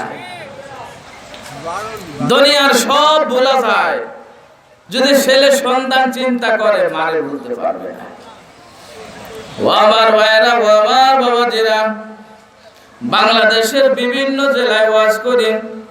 মা যখন বেঁচে থাকতো, বাড়িতে গেলেন মা ভালো রান্না করে নিয়ে পাশে বসে থাকতো, বলে বেটা খাও। আমি বলতাম, মা রে তুমি জানো তোমার ছেলে ক্লাস 9 থেকে ইমামতি করে আর পড়ালেখা করে, যারা ইমামতি করে এলাকার মানুষ তাদের ভালো খাওয়ায়, আর এরপরে তোমার ছেলে ওয়াজ করে। আমার আর ভালো খাবার মনে চায় না রে মা, আমার আর মুরগি খাবার মনে চায় না, আমি সাধারণ খাবার পছন্দ করি। মা কয়, বেটা রে সারা বাংলার মানুষ তোমারে খাওয়ায়, তোর মার কলিজার আগুন ধরে না, তোর মার কলিজার আগুন ঠান্ডা হয় না। আমি অপেক্ষায় ছিলাম বাজান কবে বাড়ি আসবা, আমি রান্না করবো, আমি চাবিচ দিয়ে তোমার প্লেটে উঠাই দেব, তুমি হাত দিয়ে নিয়ে মুখে কামড়ায় কামড়ায় খাবা, আমি তোমার চেহারার দিকে তাকায় থাকবো। এইগুলো মা, মাঝে কত ভালোবাসে বুঝবা তুমি মরার পরে, মাঝে কত ভালোবাসে বুঝবা তুমি মরার পরে। মায়ের মতো দরদি জগতে নাই, মনে চাই বিদেশে মায়ের কাছে যায়। সন্তান খাবার দেখ আর না দেখ মা বেজার হয় না, খালি যদি যা ঘরের সামনে দাঁড়ায় কয় মা মা, কয়েকটা ডাক দিলে মা সব ব্যথা বেদনা ভুলে যায়। অথচ মারে ডাকে না এমন ছেলে বহু আছে, আছে না? বহু ছেলে আছে মারে মা কয়ে ডাক দেয় না, আব্বার আব্বা কয়ে ডাক দেয় না। ও আমার ভাইরা, বাড়িতে যাবেন, মা যদি বেঁচে থাকে আগে মার ঘরে ঢুকবেন আর বলবেন, মা তুমি খাইছো কিনা? আপনি জানেন মা খাইছে, তারপরে যদি জিজ্ঞাসা করেন, মা তুমি খাইছো কিনা, আপনার মা খুশি হবে না বেজার হবে? আমার মা নাই, আমার আব্বা বেঁচে আছেন, আমি বাসায় ঢোকার সাথে সাথে আগে খোঁজ নেই আব্বা খাইছে কিনা। আমার মা আমার আব্বা আমার বোনদের কাছে কয়, আমার অন্য ছেলেরা তো কোনো সময় বলে না খাইছে কিনা, কিন্তু আমার মুফাজ্জল ঘরের মধ্যে ঢুকে আগে কয়, আব্বু রে তুমি খাইছো কিনা। এই হলো বাবা। ভাই বেশি কিছু দেওয়া লাগে না, একটু খোঁজ খবর নিলেই খুশি হয়, কি বলেন ঠিক কিনা? বেশি কিছু দেওয়া লাগে না, একটু মাকে ডাক দিলেই খুশি হয়। আব্বা বলে ডাক দিলেই খুশি হয়, মোবাইল একটু কথা বললেই খুশি হয়। ঘন্টার পর ঘন্টা তোমার স্ত্রীর সাথে কথা বলো, ঘন্টার পর ঘন্টা ভিডিও কলে কথা বলো, অথবা মায়ের চেহারা একটু দেখার জন্য বলো না স্ত্রীকে আমার মায়ের কাছে মোবাইলটা দে, আমার মায়ের চেহারাটা দেখি। আসলে এরকম কপাল পোড়া বউ আছে। ছোট্ট একটা ছেলে আমার কাছে আসার পরেই, শাহালুম বাড়ির ছেলে মনে সম্ভবত, আমার খেদমত করে আর কয়, হুজুর মা বাবার খেদমত করে না, এইরকম বহু মানুষ আছে। আমি বললাম, বাবারে যদি আল্লাহ আমার মুখ দিয়ে বলায় তাহলে আমি বলবো, আল্লাহ না বলাই তো বলা যায় না। কি বলেন, সেটা ঠিকই না? মেয়েটার চেহারা ভালো, সুন্দর, রূপসী, কিন্তু কি ভালো না, মন ভালো না। বাড়িতে যাই কয় তোমার ভাত রান্নবো, তোমার ঘর সংসার করতে রাজি, তোমার মা বাবা ভাই বোনের ভাত রান্না করতে পারবো। এইরকম ছেলে, এইরকম বউয়ের সংখ্যা বাংলাদেশে কমতেছে না বাড়তেছে? অশান্তির আগুন ধাউ ধাউ করে জ্বলতেছে। টাকা আছে, পয়সা আছে, শান্তি নাই। আব্বা আম্মার কলিজায় কষ্ট দিয়ে তোমার শান্তি হবে? শান্তি হবে না, কখনো হবে না, শান্তি হবে না। ও আমার ভাইরা, ও আমার বাবাজিরা, মেয়েটা যেখানে বিয়ে হয়, যেই বিয়ে করে খালি কয়, মেয়েটা কয় আমি তোমার সাথে ঘর সংসার করব, তবে তোমার আব্বা আম্মার সাথে না। বিপদে পড়ে যায়। তার ছেলে চিন্তা করে, কি করি, আব্বা আম্মারে বাদ দেব না স্ত্রীরে বাদ দেব? কারে বাদ দেব? কারে বাদ দিতে হবে জোরে বলেন? কিন্তু আমাদের সিদ্ধান্ত হলো কারে? স্ত্রীকেই রাখতে হবে। প্রয়োজন হয় আব্বা আম্মারে বাড়ি থেকে বের করে দেওয়া লাগবে, আর তা না হলে সুন্দর একটা বাসা নিয়ে শহরে থাকা লাগবে। কি বলে, ঠিক কিনা? আব্বা আম্মার দেখার সময় নাই। এরকম এই ধরনের পরিবেশ মুসলমানদের মধ্যে শুরু হয়েছে।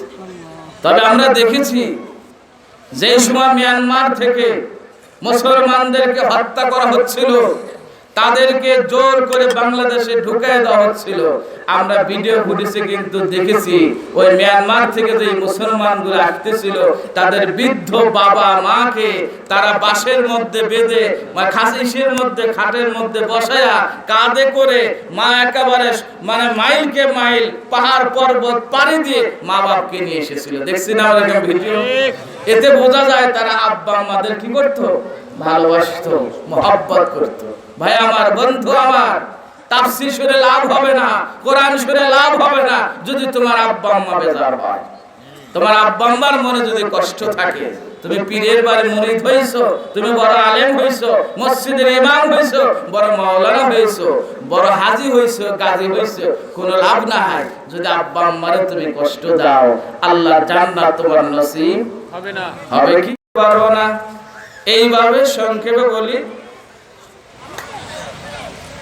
8টা পরিবার থেকে সে বিতাড়িত হয়েছে। বলেন নাউজুবিল্লাহ। কয় জায়গা থেকে ছাড়া পাইছে? কয় জায়গা থেকে তালাক পাইছে? 8 জায়গা থেকে। 9 নম্বরে বিয়ে করছে একটা ছেলে, খুব বুদ্ধিমান, বড় মেধাবী, বড় কৌশলী। ছেলেটা বিয়ে করে নদী পাড়ি দিয়ে যাওয়া লাগবে। একেবারে নৌকার মধ্যে কলা গাছ দিয়ে গেট বানাইছে। স্ত্রীরে কলা গাছের মাঝখানে, গেটের মাঝখানে নৌকার ভিতরে বসাইছে। আর নৌকা নৌকা ছাড়িয়ে দাও, ছাড়ছে। নৌকার তল থেকে ছেয়ানাটা নিয়ে লাফ দিয়ে দাঁড়াইছে। আর কলা গাছটা কয়, কলা গাছ যদি নড়ো এক কোপ দিয়ে কিন্তু কেটে ফেলবো। নৌকা যদি নদীতে চলে, নৌকা নড়বে না? কি বলে, নড়বে না? নৌকা নড়ছে, কলা গাছ এক কোপ দিয়ে কাটছে, স্ত্রী অর্ধেক ভালো হয়েছে। আলহামদুলিল্লাহ। আরো জোরে কর না। একেবারে নৌকা উপর ভিড়তে না ভিড়তে অর্ধেক ভালো। বাড়িতে গেছে, স্বামী স্ত্রী একসাথে খাইতে গেছে। স্বামী স্ত্রী একসাথে খাওয়া, এটা কি বলেন তো? জোরে বলেন। এই সুন্নাত বাংলাদেশে আদায় বেশি হয় না। স্বামী স্ত্রী একসাথে খাবে, তাও লজ্জা লাগে। আছে না এরকম? বহু আছে। আবার বুড়িয়া বাবা মা যারা আছে, যদি বেটার বউ আর ছেলে একসাথে খায়, আবার শাশুড়ি আবার গায়ে কি মেয়ে আল্লাহ শরম লজ্জা নাই, এই লজ্জা এবার তারা খায় না। কারণ সুন্নতের আমল ওই মা বোনের মার মধ্যেও নাই, তার বেটার বোনের মধ্যে আসবে কোথায় থেকে? কি বলে ঠিক না? আমার ভাইরা, আমার রাসূল কি করতেন? আমার রাসূল আমার উম্মাহাতুল মুমিনিন, আমাদের মা, আমাদের মুসলিম উম্মার মা, তাদের সঙ্গে খানা খেতেন। মা আয়েশা বলেন রাসূল আমাদের সাথে খানা খেতেন। বলেন সুবহানাল্লাহ।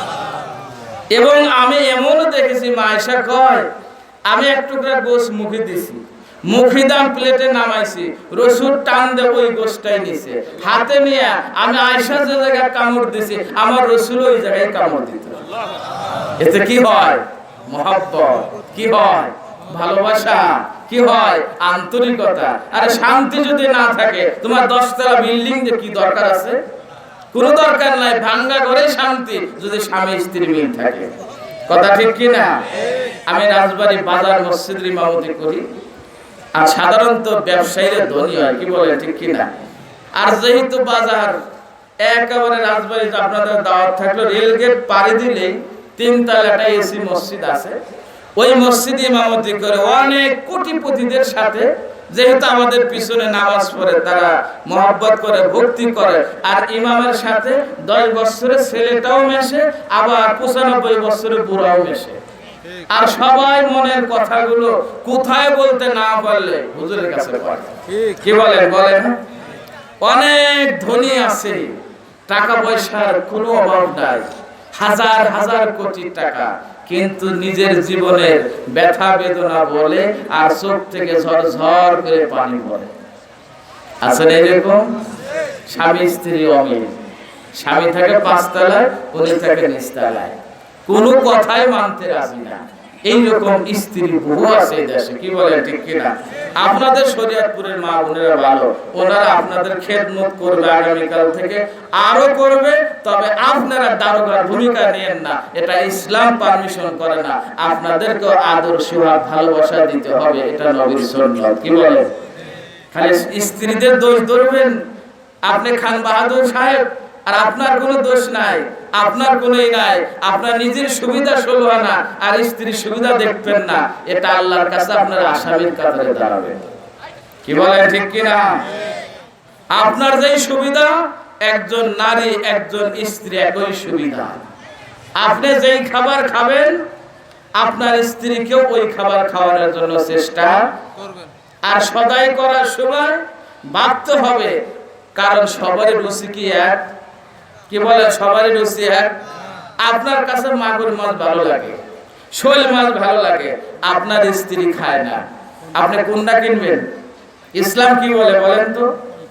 ওয়াজ তো জীবনে কতই শুনছেন। ইসলাম কি বলে? আপনার স্ত্রী যেটা চয়েস করে আপনি ওই সদাইটা কিনবেন। আর আমরা কি করি? যেহেতু সদাই করি আমরা, আমার কাছে যেটা ভালো লাগে ওইটা আনলাম, বাড়িওয়ালা রান্না বাড়ি করে দিলে আমি খাইলাম, বাড়িওয়ালা যে লবণ দিয়ে মরিচ দিয়ে ভাত খেলো, ওই খবর কি আপনি নিছেন? আপনি নেন নাই। তাহলে আপনার যেটা ভালো লাগে আনেন, কিন্তু আপনার স্ত্রী যেটা পছন্দ করে ওই জিনিসটা কিন্তু আপনার আনা উচিত। কি বলে ঠিক কিনা? এটাই ইসলাম, এটাই ইসলাম। খালি টুপি, জুব্বা, দাড়ি আর মসজিদে বসে জিকির আর মরণ চিল্লে দিলেন, এটা ইসলাম হয়ে গেল না। ঘরের মধ্যে যদি ঠিক না থাকে, বাইরে আপনার ইসলামে শান্তি আসবে না। সুতরাং পারিবারিক জীবন সুন্দর করেন, আল্লাহ আমাদের তৌফিক দান করুন। সবাই বলেন আমিন। 9 নম্বরে যার সাথে বিয়ে হয়েছে ছেলেটা বড় বুদ্ধিমান। আমার ধারণা ছিল 12টার মধ্যে মনে মোনাজাত দিয়া আজ 1 সপ্তাহ বাড়ি থেকে বাইরে মনে আগে ভাগে যাইতে পারবো, কিন্তু স্টেজে আমি ভাবছিলাম হয়তো একটু আগে আসা যাবে, কিন্তু আইসি তো 10:30টায়। আর প্রধান বক্তা আসে যদি 2 ঘন্টা 2.5 ঘন্টা 3 ঘন্টা ওয়াজ নাই করে, তাহলে মানুষ বলে উনি আবার কিসের প্রধান বক্তা। কি বলে ঠিক কিনা? এজন্য একটু আগে আগে স্টেজে উঠাইলে ভালো হয়, যেন একটু কথা আমি বলতে পারি। আবার রাত বেশি রাত করে ওয়াজ করাটাও কি না ঠিক না। লা ইলাহা ইল্লাল্লাহ। তাওরা রেডি ভাই? জি, তাহলে মোনাজাত দেব। লা ইলাহা ইল্লাল্লাহ। জি, কি? লা ইলাহা আমার মেজো ভাই অসুস্থ তো আচ্ছা বসে দোয়া করার সময় বলেন। হ্যাঁ চেয়ারম্যান সাহেব আলহামদুলিল্লাহ। আচ্ছা যখন মোনাজাত দিই তখন বলেন, আর 2-10 মিনিট বলি, কি বলেন? কারণ তাফসীরে কিন্তু এখন মাঝপথে আছি। আধা ঘন্টা হলো। আপনাদের কষ্ট লাগতেছে? আর সামান্য একটু বেশি বলবো না ইনশাআল্লাহ। আর কোরআনের তাফসীর সাধারণত একদিনে হয় না, কি বলেন ঠিক কি না? তাফসীর হইতে হলে কমসে কম 2-3 দিন। কারণ যেহেতু আপনারা জানেন আমি হলাম আব্বাসী হুজুরের শিষ্য, কি বলেন ঠিক কি না? কারণ আব্বাসীর এক জায়গায় 3 দিন 5 দিন 7 দিন 10 দিন ওয়াজ করতে হতো। এই জন্য আমাদের মাহফিলও একদিন মাহফিল হইলে তাফসীর শোনা যায় না, ও সামান্য কিছু ওয়াজ শুনবেন, কিছু গজল হবে, বক্তারা এসে আজান দিবে। সেদিন এক বক্তা 42 ঘন্টা আজান দিতে পারে, আজান হবে, গান গাবে, চলে যাবে, তাফসীর হবে না। তাফসীর হতে হলে আল্লাহ কোরআন থেকে বলতে হলে একটু সময় দরকার আছে কিনা? আছে। আমার ভাইরা 9 নাম্বার, ওই ছেলেটা বাড়ি নিয়ে গেছে, একসাথে খাইতে বসে, বলেন আলহামদুলিল্লাহ। তাহলে স্বামী স্ত্রী একসাথে খাওয়া কি? আজকে বাড়িতে যে আমলটা করেন, তাবরকের প্যাকেটটা নিয়ে আগে ছিলেন না, এবছর সিস্টেমটা ভালো করছে, বসা খাওয়া হবে না। বসা না খাওয়ালে হলো প্যাকেটটা দিয়ে দিবে, বাড়ি মা বোনেরাও পাবে। যা সেরে মনের মারে ডাক দেখবেন, এইদিকে আয়, কি হয়েছে? আরে আসিস না, হুজুর বলছে একসাথে খাওয়া লাগে। একেবারে বিসমিল্লাহ বলে 2 জন খাবে, সুন্নাত আদায় হবে, কি বলে ঠিক কি না? ও আমার ভাইরা, ও আমার বাবাজিরা, এবার ওই স্বামী স্ত্রী একসাথে খায়, আর বিড়াল একটা এসে কয় মিউ। বিড়াল যে মিউ কইছে, খাটের নিচে দাও হয়ে কইছে, দাও হয়ে কয় বিড়াল, আবার যদি মিউ বলিস এক কপ দিয়ে কিন্তু মারি ফেলবো। বিড়াল ঘুরিন দা বাড়াইছে, ওর কার মরার ভয় আছে? একেবারে আশার সাথে কোপ দিয়ে বিড়াল মারছি। এবার মহিলা পুরাপুরি ভালো হয়েছে, জোরে বলেন না। সুখে শান্তিতে আরামে ঘর সংসার করতেছে। ও যে 8 গর্তে বিদায় হয়েছে, ওরা খোঁজ রাখতেছে এই জল্লাদ মহিলা কোন বাড়ি যায় রে, আবার কারে জন্য জ্বালাইতেছে এটা খোঁজ নেই। খোঁজ নিয়ে দেখে যে এই গ্রামে অমুকের সাথে বিয়ে হয়েছে। যে আশা করে ভাই কেমন আছে, আল্লাহর আসমানের নিচে জমিনের মধ্যে এই পৃথিবীতে কেউ যদি সুখে শান্তিতে থাকে, তাহলে আমি আছি শান্তিতে। জোরে বল না ভাই, শান্তি বলে। হ্যাঁ, আমার স্ত্রীর মতো কোন স্ত্রী হয় না।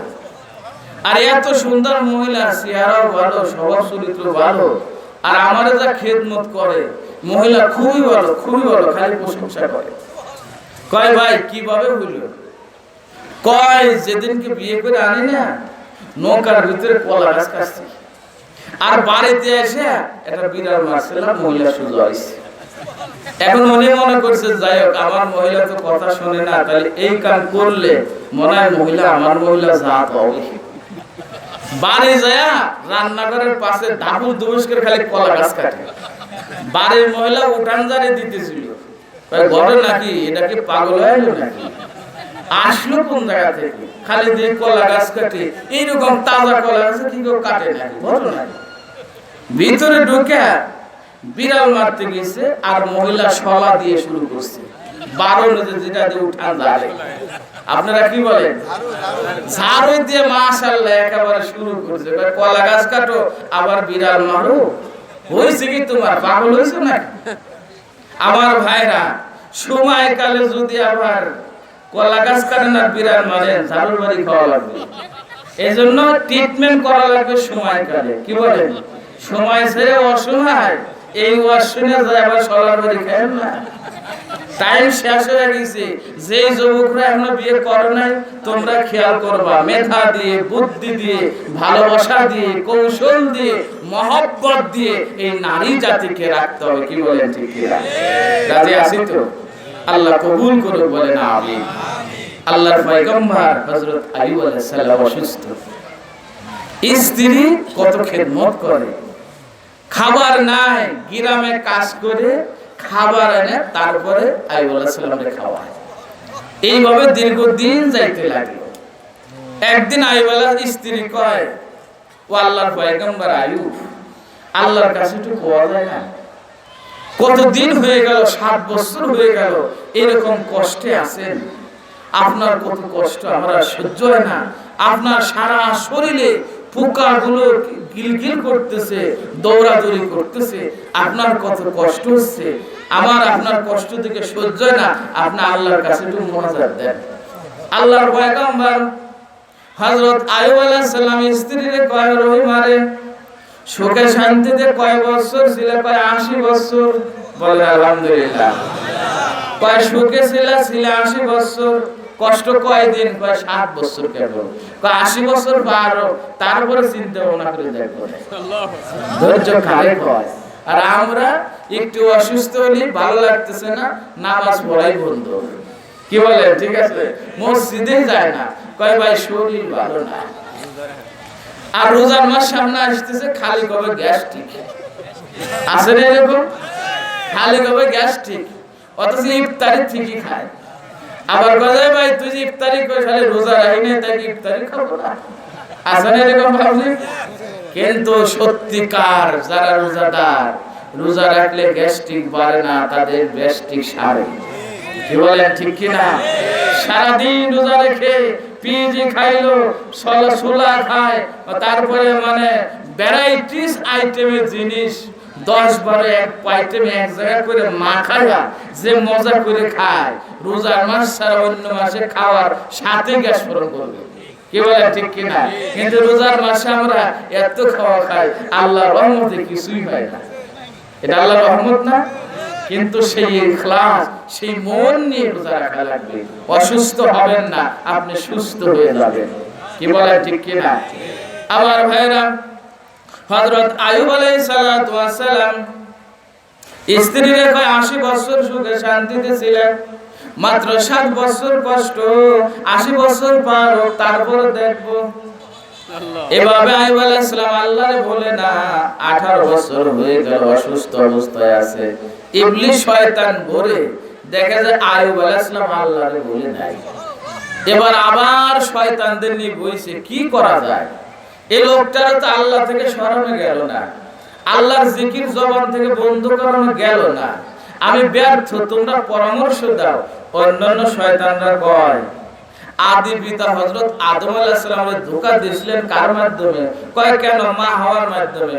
কয় এবার আইয়ুব আলাইহিস সালামের তো আর কেউ নাই, একজনই লোক সঙ্গী সাথী, তিনি হলেন রহিমা।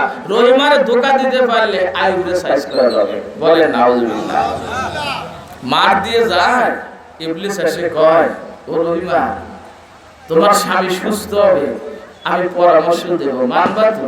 বলে বলেন। যেই বলছে সুস্থ হবে, 18 বছর অসুস্থ, স্বামী সুস্থর কথা বললে মহিলারা খুশি হয় না? কয় কি? কয় আপনার স্বামীর যায় আপনি বলবেন আল্লাহ ছাড়া অন্য নামে যদি একটা পশু কুরবানি করে, জবে করে, উনি সুস্থ হয়ে যাবে। নাউজুবিল্লাহ। বলেন না আরেকটু জোরে বল। এবার রহিমা তাফসীরে নুরুল কোরআনের মধ্যে দেখছে, আইয়ুব আলাইহিস সালামের কাছে যা কয়, ও আল্লাহর পয়গম্বর, একজন পরামর্শ দিল, আপনি যদি একটা পশু আল্লাহ ছাড়া অন্য নামে জবে করেন, তাহলে আপনি সুস্থ হয়ে যাবেন।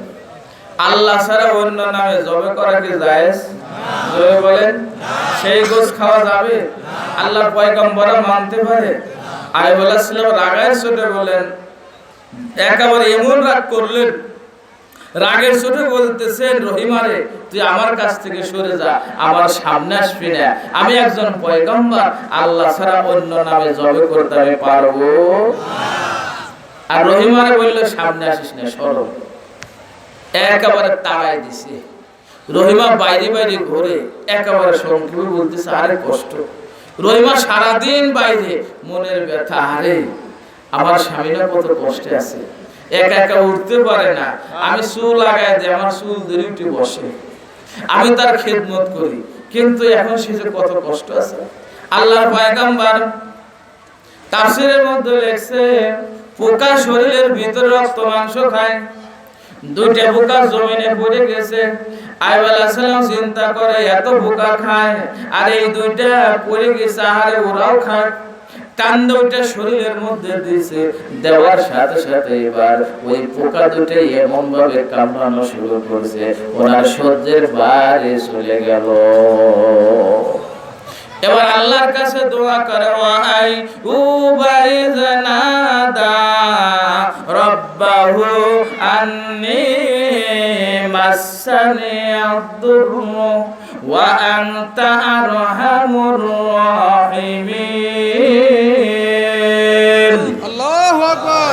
ফাস্তাজাবনা লাহু ফাকাশাফনা মা বিহি মিন দুররিন ওয়া আতাইনাহু আহলাহু ওয়া মিসলাহুম মা'হুম রাহমাতাম মিন ইনদিনা ওয়া যিকরা লিল আবিদিন। বলেন সুবহানাল্লাহ। আল্লাহর পয়গম্বর হযরত আইয়ুব আলাইহিস সালাম কয়, আল্লাহ রে, কষ্ট আমার এমন ভাবে পায়া গেছে, আল্লাহ তুমি আমার কষ্ট দূর করে দাও। বলেন সুবহানাল্লাহ। কার কাছে বললেন? আল্লাহর কাছে। আল্লাহ দোয়া কবুল করছে। তাফসীরের মধ্যে লেখছে জিবরাইল আসে বলছে, আল্লাহর পয়গম্বর আইয়ুব তুমি একটু উঠে বসো।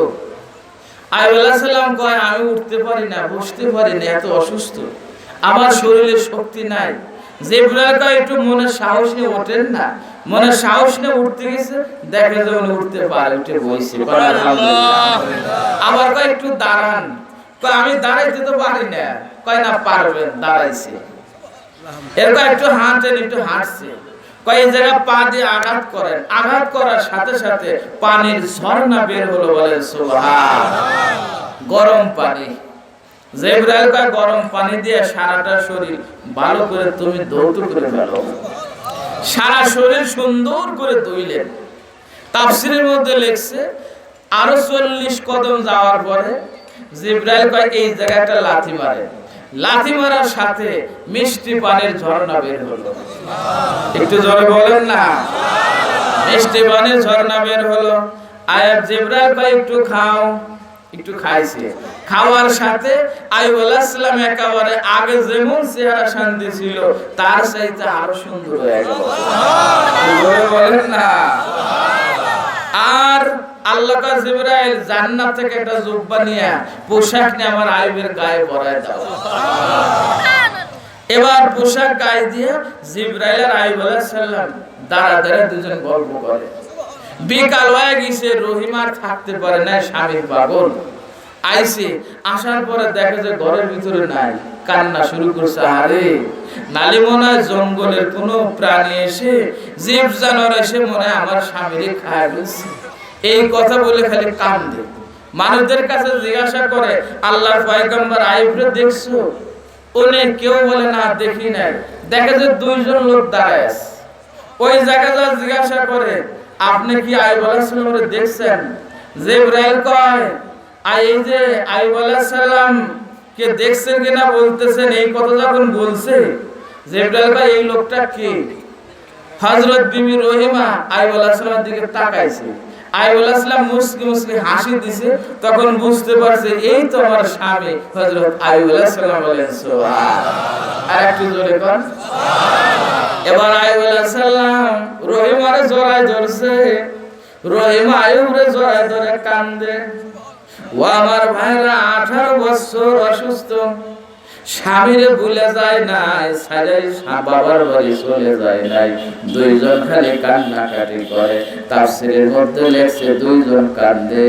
কান্নার ফাঁকে ফাঁকে আল্লাহ রাব্বুল আলামিন তার মাঠে ঘাটে জায়গা জমির ফসল যা ছিল সব আল্লাহ ঠিক করে দিল। বিল্ডিং গুলো যেমন ছিল তেমন হয়ে গেল, বরঞ্চ সম্পদ আল্লাহ আরো দ্বিগুণ করে দিলেন। ছেলে মেয়েগুলো মারা গিয়েছিল, আল্লাহ জিন্দা করে দিলেন। বাড়িতে যা দেখে ছেলে মেয়ে হাজির, কত সুন্দর বিল্ডিং, সব ঠিক আছে। আর কর্মচারীরা যারা চলে গিয়েছিল তারা আবার আসা শুরু করলো। অনেক লম্বা আলোচনা, 12টা পার হয়ে গেছে আমার ঘড়ির মোতাবেক, আর সামনে বাড়াবো না। যা আলোচনা করেছি আমি সহ আমরা সবাই যেন আমল করতে পারি, বলেন আমিন। আল্লাহর ওলির স্মরণে কোরআনের এই তাফসীর মাহফিলখানা আল্লাহ কবুল করুন। আল্লাহ তোমা কবুল মেরে দোয়া। মাওলা রে, গভীর রাত পর্যন্ত তোমার বান্দা বান্দীদেরকে নিয়ে মাবুদ রে বাড়ি ঘর ছেড়ে দিয়ে কোরআনের ময়দানে বসে আছে। আয় আল্লাহ, সারাদিন কষ্ট করেছে, ব্যবসা বাণিজ্য কাজকর্ম অফিস আদালতে অনেকেই ব্যস্ত ছিল।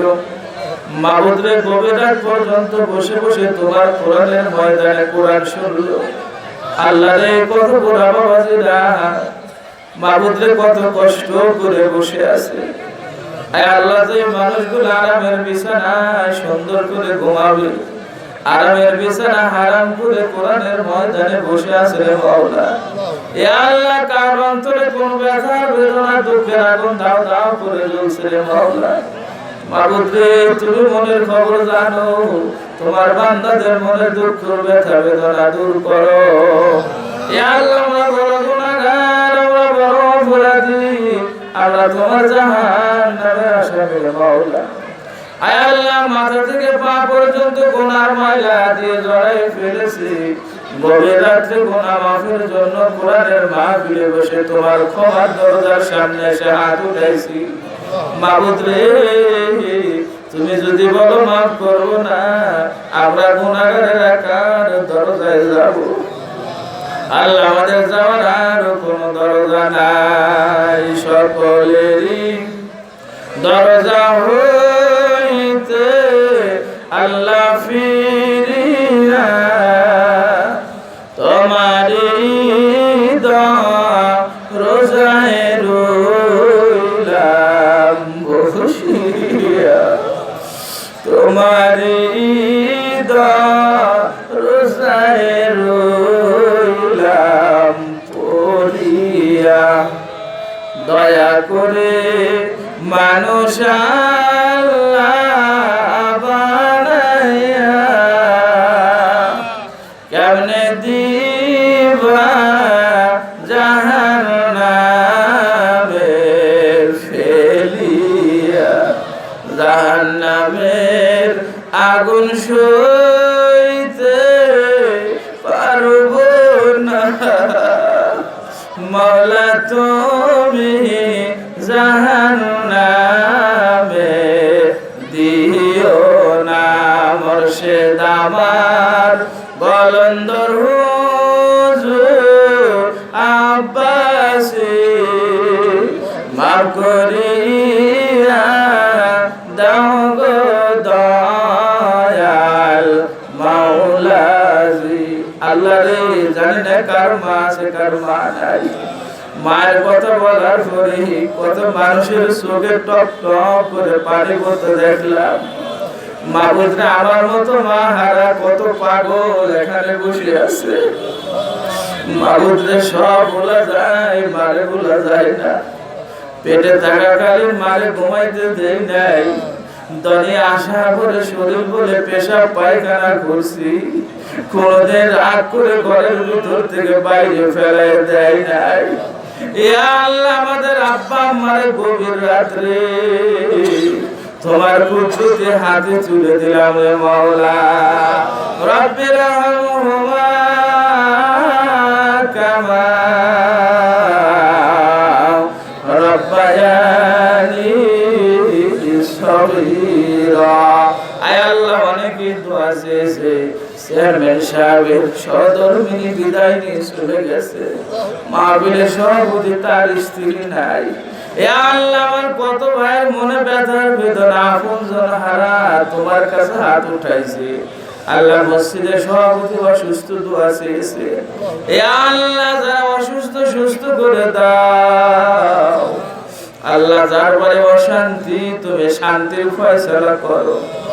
আল্লাহ, যে পরিবার পরিজন নিয়ে কষ্ট আছে কষ্ট দূর করে দাও। এ আল্লাহ, যাদের আপনজন কবরে চলে গেছে মাফ করে দাও। আল্লাহ, আমার শাহ আলম ভাই, বশির ভাই, আরো অনেকে যারা আছে কষ্ট করে মাহফিলের আঞ্জাম দেয়, কষ্ট করে আল্লাহ তোমার ওলির স্মরণে মাহফিলখানা কায়েম রেখেছে। মাবুদ রে, তোমার ওলিরে তুমি ভালোবাসো, মহব্বত করো। ওলি যারা হয় দুনিয়ার মানুষও তাদেরকে ভুলে না। আল্লাহ রে, তোমার ওলির মতো আমাদের সবাই রে ওলি বানাইয়া দাও। ইয়া আল্লাহ, তোমার ওলির খাতিরে আল্লাহ যারা এই মাহফিলখানা করে, আল্লাহ তোমার এই বান্দাগুলোর কবুল আর মঞ্জুর করো, মনের আশা পূরণ করো, রোগ ব্যাধি থেকে হেফাজত করো, ব্যবসা বাণিজ্যে খয়র ও বরকত দান করো। আল্লাহ যারা সহযোগিতা করেছে সবারই দান কবুল করে নাও। পরদারে মা বোনদের কবুল করো। আল্লাহ আমার শ্রোতাদের মাফ না করে বাড়িতে নিও না, ক্ষমা না দিয়ে আল্লাহ তুমি মাহফিলের গেট থেকে বের করিও না। ইয়া আল্লাহ, জানি না কে দুরারোগ্য ব্যাধিতে আক্রান্ত আছে, তোমার কাছে বললাম তুমি সুস্থ করে দাও। সুবহান রাব্বিকা রাব্বিল ইজ্জাতি আম্মা ইয়াসিফুন ওয়া সালামুন আলাল মুরসালিন ওয়ালহামদুলিল্লাহি রাব্বিল আলামিন। লা ইলাহা ইল্লাল্লাহু মুহাম্মাদুর রাসূলুল্লাহ।